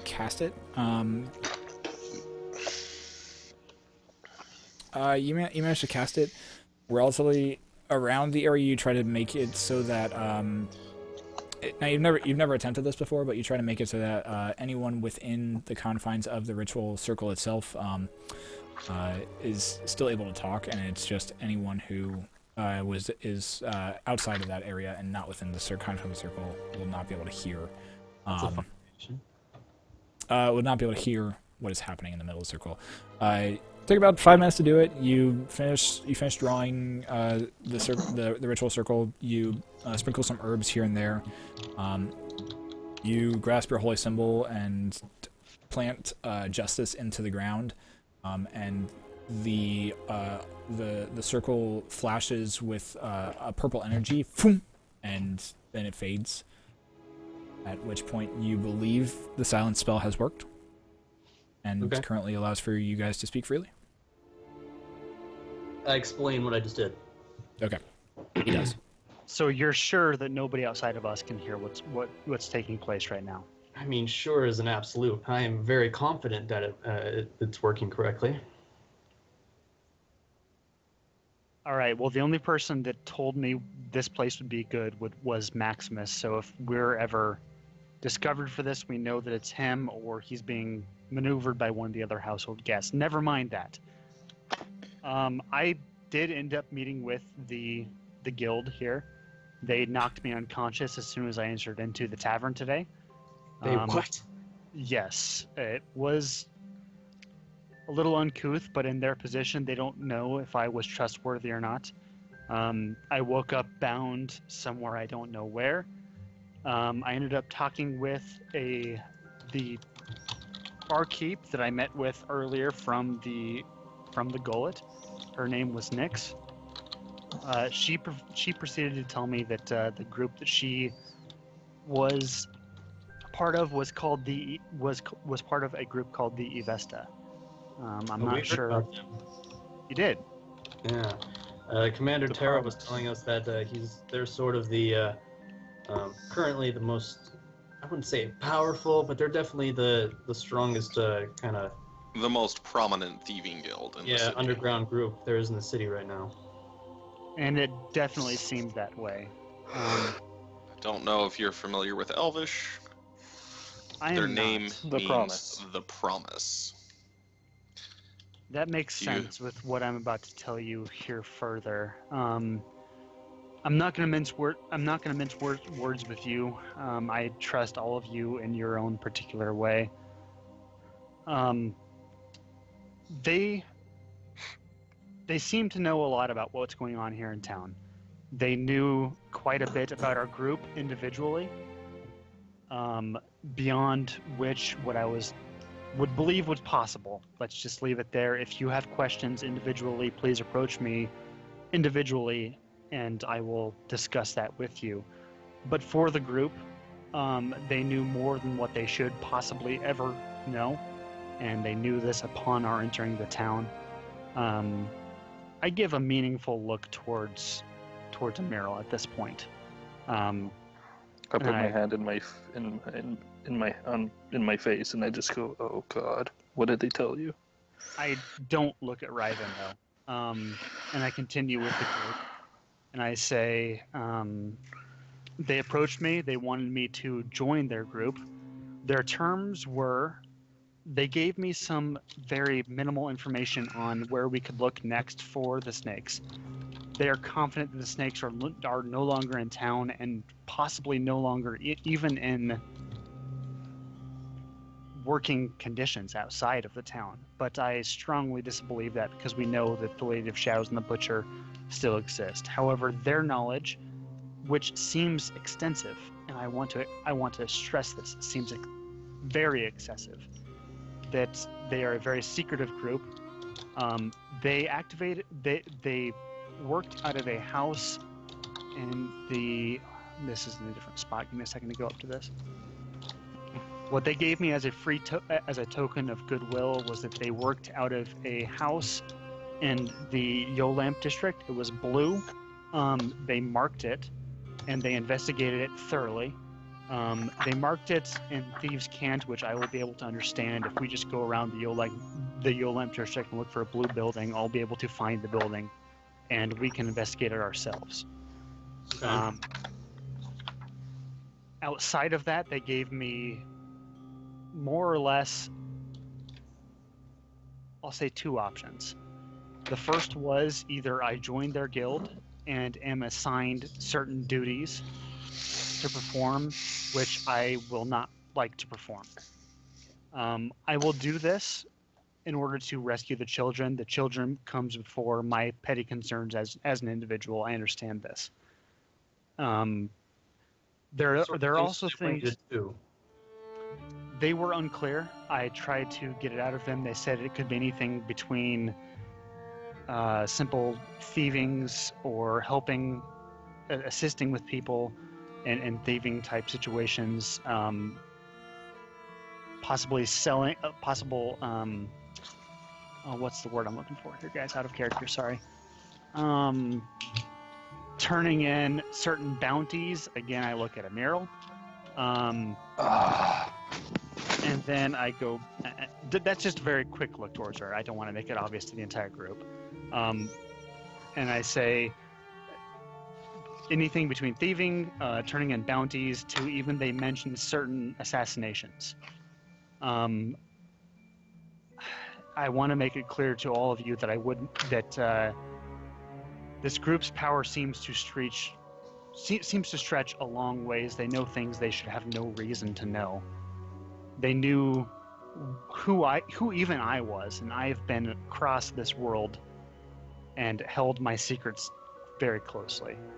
They know where you come. They did not know where I came from. And then again, I don't even know where I come from. But this group is clearly one of power. They know a lot of things. Information is their tool and their end goal. Is this a group that we may want to deal with at some point? Are they going to be a problem for us? I believe, as of right now, I could possibly have something to do with this organization. They seem to be primarily interested in knowledge and information. I could help them out with that, and they could help me out with that, and us out with that. While having knowledge would be nice, the methods that you have to employ to get this knowledge, you know it's going to cause problems, right? I kind of knock on my shield, pointing to Helm. Absolutely, and that's why I brought it to you first, and to our group first, is that beyond your God, whatever he may be, I answer to my own conscience first and foremost, and that's why I say anything that I would do in the power of these people would be only for the escape of the children.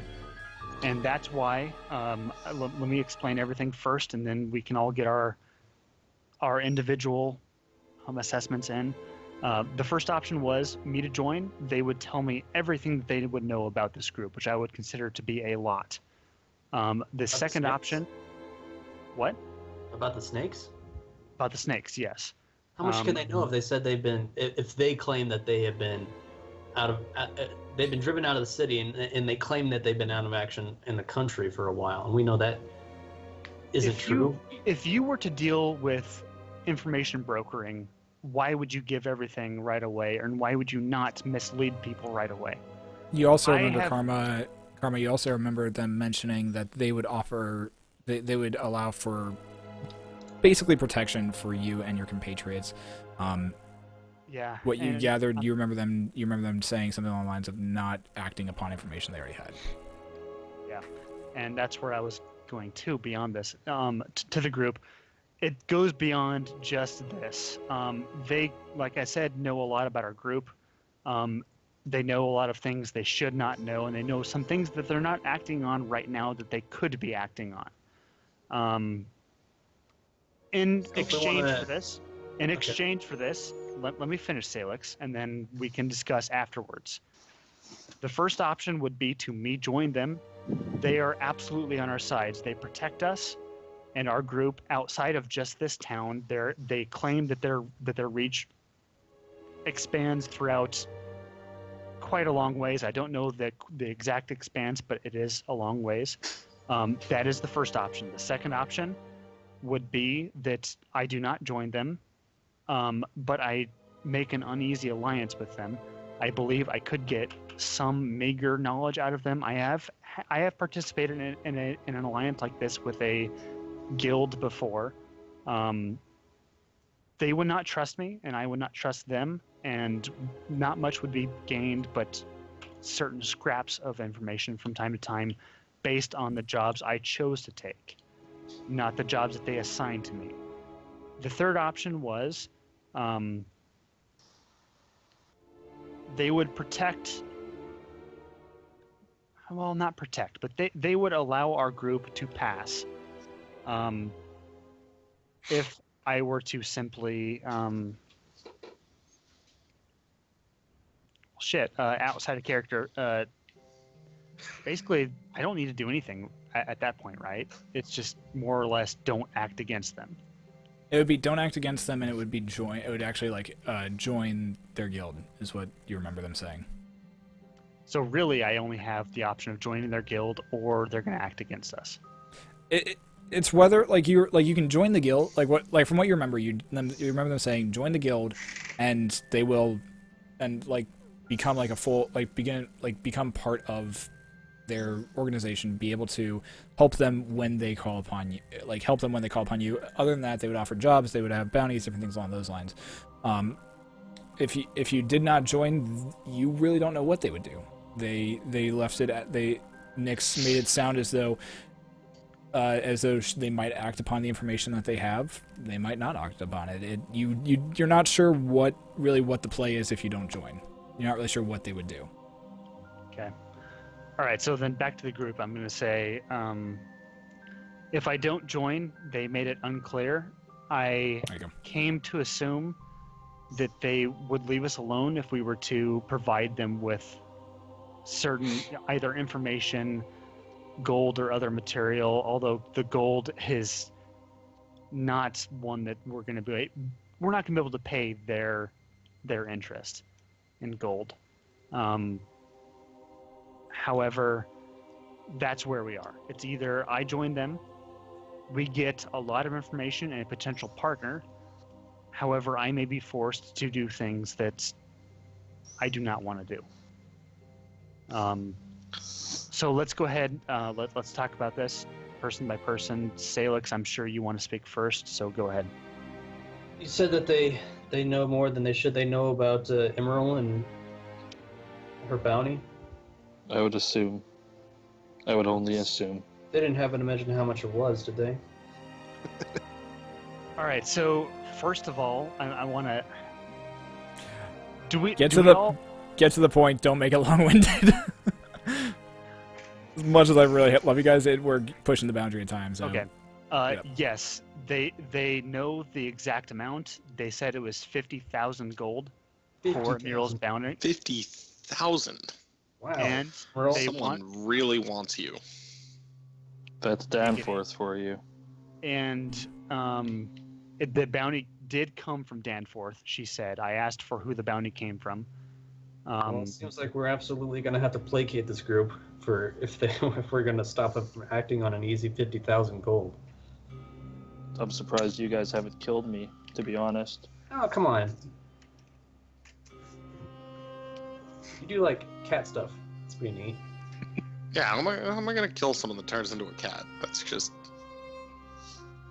the laws of a thieves guild. The laws of a thieves guild mean little to me. Yeah, and you helped us out when those trolls were about to smush us. And that was neat. So that was very helpful. I really have no need of 50,000 gold at the expense of an innocent life. Indeed, and like I've told you before, Meryl, in our speakings, is that I believe you deserve karma, and this is the opposite of the karma that you deserve. So I am completely against turning you in or even venturing there. So to me, the only options out there are either A, I submit to this group, or B, we find some other way to placate them. Well, it sounds like that's our best option right now. Do we have any other methods or ideas? Anyone? I look at Karma, I approach him and whisper very quietly. I believe Eka is the one that's been throwing us out there. And I back away. Before she leaves, I'm gonna whisper back. That does not surprise me. It's either Eka or Maxwell, in my mind. Maximus. And just before I leave, that's what her mother told me. And that's it. I'm done.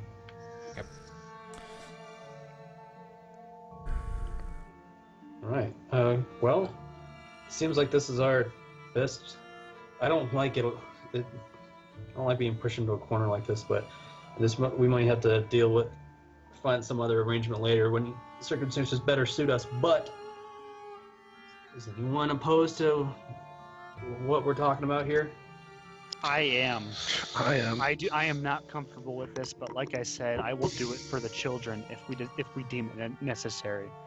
I'm not so sure we've deemed it necessary to finding the children, but we certainly need to deal with this group quickly, one way or the other, or they are going to cause us no end of trouble, especially while we're still in the city.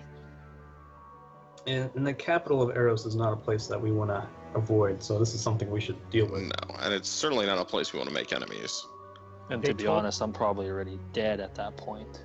They gave me 14 days to respond to their offer. I'll say that. That gives us time to deal with our immediate concern, at least. So yes, I would say, what did you guys find out? And if anything, we should act on that. See what we can find. Investigate this house by ourselves, and then I will get back to the group at the end of it. I say we make a concerted effort to find any information that we can use either against them or something we can barter with that is not the life of our companion.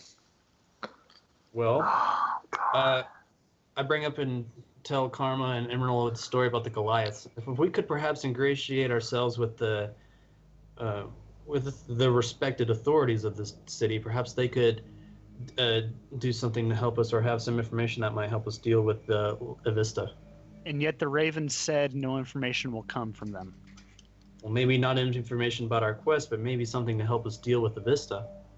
Salix, I am not a godly man, but I recognize that gods are a power in this world. I would rather not chase a lead that's going to lead us down a path that's going to lead us to nothing in the end. Anyway. Now, by chance, you said this house. Where is this house located? It's in the Yolamp district. Off of what street? The dragon's tooth, the dragon throat. Yeah, the dragon throat lamp. I look at Salix and I nod my head. Well, that's obviously where we need to start first. I was just putting options out there. And if we need leverage on this group, but yeah, we should obviously go to this house first.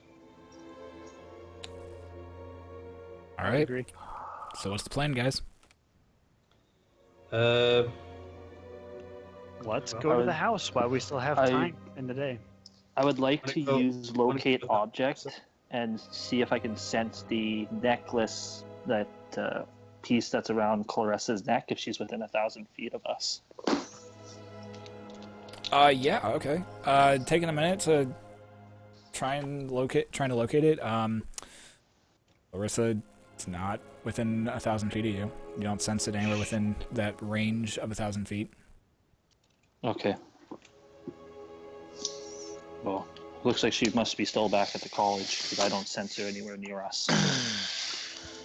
All right, well, let's leave her to her own devices. I'm sure she's interested to get to know her own guild. Can we leave a note for her telling her where we went that somehow doesn't involve Maximus and Eka? The guild told me that if I were to just simply leave a note on the outside of the house, not leave it anywhere in particular, they would get it. So this house is being watched. That's why I went through the trouble of leaving us notes and trying to go through Clarissa's message. It's not safe. Nobody in this house is to be trusted. Can we leave a note in Clarissa's room, just telling her where we've gone? I mean, Avista already not- knows. It's already, It's What? not worth. It's not worth taking the risk.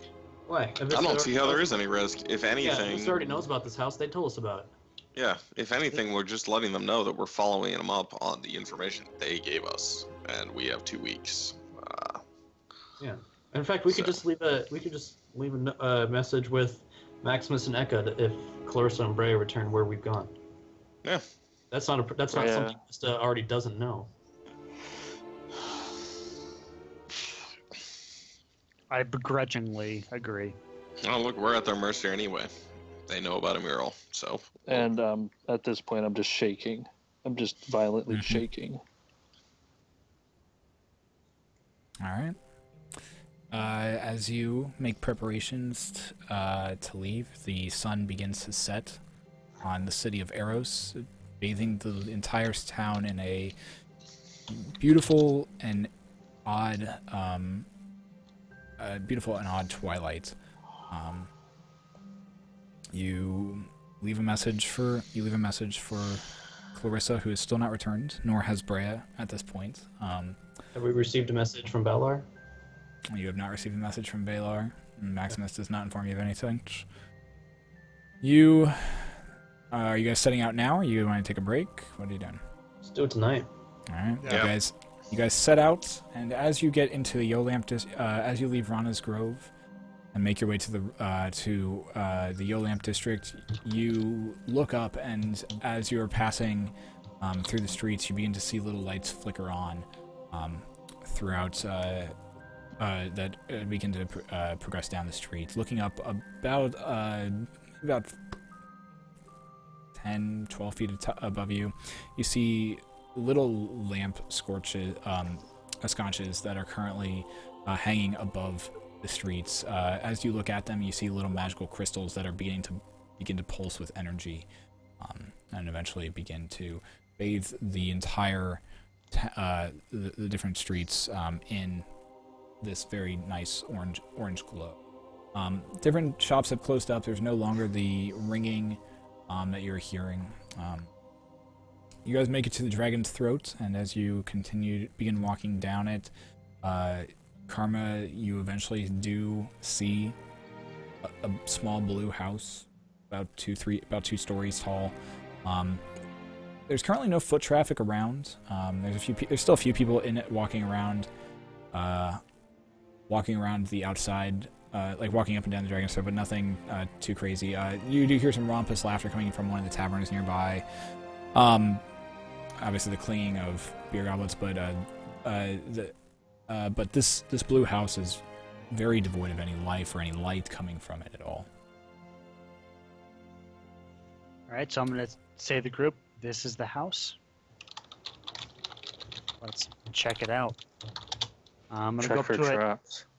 Yeah, I want to. First of all, I want to tell everybody, see if you can find anybody that's watching this, and I want to roll perception for that. All right, roll perception. I'm going to assist them with that as well. 27. Oh, it was almost a 20.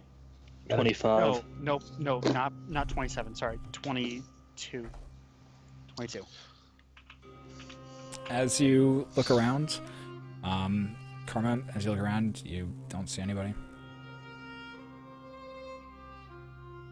All right. As the rest of you guys look around, I mean, it's hard to tell. There's people who there's people walking around the street. A few are glancing at this kind of odd group, but don't seem to really notice it. Doesn't really appear to be anyone watching you at this moment in time. All right, so I'm gonna go up to the door then. I'm gonna see if it's unlocked. Walk up to it. Place your hand on it. You push it a little bit. It seems locked at the moment in time. All right, well then I'll try and pick the lock, I guess. All right. Go ahead and make a roll with your dexterity modifier and your proficiency, which I think is 3 at this point. Yeah, it's 3, and modifier on dexterity is 2, so 5 total. Plus 5. 20. Takes you a minute. As you take out your thieves' tools, you eventually hear that nice click as the latch unhinges. Door swings open. Opens up. You push inside, I take it? I'm gonna let the door open up fully. I'm gonna stay outside and kind of look side to side, make sure there's nobody inside. Just kind of do a little SWAT check. The door swings open all the way, letting light pour in, but it is hard to see as there is darkness beyond what the light that is showing from the door. Dark vision. Dark vision. Yeah. And Looking. Oh, go for it. I'm also gonna cast detect traps in front of me and see if there's any traps in this house. Make a D20 roll. D20 roll. While we're That's a at 14. this, can I perception see if anybody's watching us, and then also stealth? Yes, and yes. Well, we already did the first one. You already did the first one, but you Okay, can it's stealth if you would like to. 42. Yeah, you can stealth if you'd like to. 40 minutes past my bedtime. Yeah, I know. I'm trying to race up along here real quick. Stealth roll. 22. Okay, you duck into the alley beside the house, and you're just kind of stealth as much as you can be at this point in time. Emerald, there appears to be no traps, arcane or anywise, within the confines of the room or the door. Because that shows anything within 100 feet in front of me. Nope. Nope, nothing. Okay. Doesn't look like there's any traps that I can detect. Looking into the room, you see tables. You see a bar along the right side of the wall of the room itself. You see shelves that have different liquor that appear to have different bottles placed along them of different sizes. The tables and chairs seem to be fairly dusty. However, looking into the room, you notice that the chairs are currently occupied. There are individuals and people either sitting in the chairs or laying across the table. You count good solid maybe 10 or 12 of them from what you guys can see. This is in the dark. This is with your dark vision active. You can see shapes of individuals. I want to cast light on my shield. You cast light. The light appears and it starts to bathe the room in a little bit more. You look in and you see, as the light progresses into this room, there is a staircase across against the back that is leading up. You see humanoid individuals who are either sitting at these tables or are like laying across or kind of have their heads laid down on the table. Their skin appears to be kind of ashy, very almost a gray color. You can see on their skin there's on a few of their skins you can see different tattoos. Looking about, you can see one or two of them have that same snake tattoo that Simon had on his arm. But not all. From what, you can't, you're not actively inspecting them, but from what you can see, a few of them, just at a quick glance, a few of them do. As you guys have not actually entered into the place yet. Shall we go in? This creepy dead house? I would let Karma go first, since he probably would be able to detect any traps if I have missed any. And I'll go first. I tried to go right behind them. Yeah, I'm gonna go up with Salix. And I'm gonna be right beside. In case there's any undead stuff going on here. As you guys enter the room and enter this room, I'm going with them, obviously, but I'm gonna try to I'm gonna be the last one in and try to slip Yep. against the wall. Yep, you do. You sorry. Thank you. Oh my god. As you God, I'm just imagining Ryman just doing that. Like I'm just imagining it now. It's great. Anyways, as you are, as you guys walk around and you guys enter the room, the beings still still laying there. Their skin looks very cold, ashy, gray. Can I do a check for pulse? Yeah. You walk up to them, feel them, you feel their wrist, you feel their heartbeat. There is no pulse. As you look at their faces are set in an expression of gaunt fear. They're as a few of you look over at the bar, you find a barkeep currently slumped over the bar as well. So as soon as you pull your hand away from one of the individuals, there's this guttural as one of them towards the back corner stands up, and the individual's mouth is hanging open, and it drops farther and farther till his jaw, like the bottom of his jaw, is currently about at like his nipple line, and a tongue just flaps out of it and just like all over the place. You hear another as all of these bodies begin to rise up around you, and that is where we will end tonight. Oh, Fuck. Quick, It somebody just- put fucking sand in Due there. to the time constraints, that's where we're gonna end tonight. but why? Okay. So, Well, I'm gonna sleep well tonight. That's a great, not at all terrifying note. Kill stuff next week. Yay. yes, Hey, we so will be how do you we will think be I starting felt with last week? we'll be starting with How about I don't think you felt anything. You were unconscious. we'll be Yeah. starting with I am absolutely Initiative rolls terrified next week. currently. you Absolutely This is terrified. gonna be Marissa, awesome. her fire spells kind of gets that note real soon. yeah. Well, I guess we'll find out next week. Mm-hmm.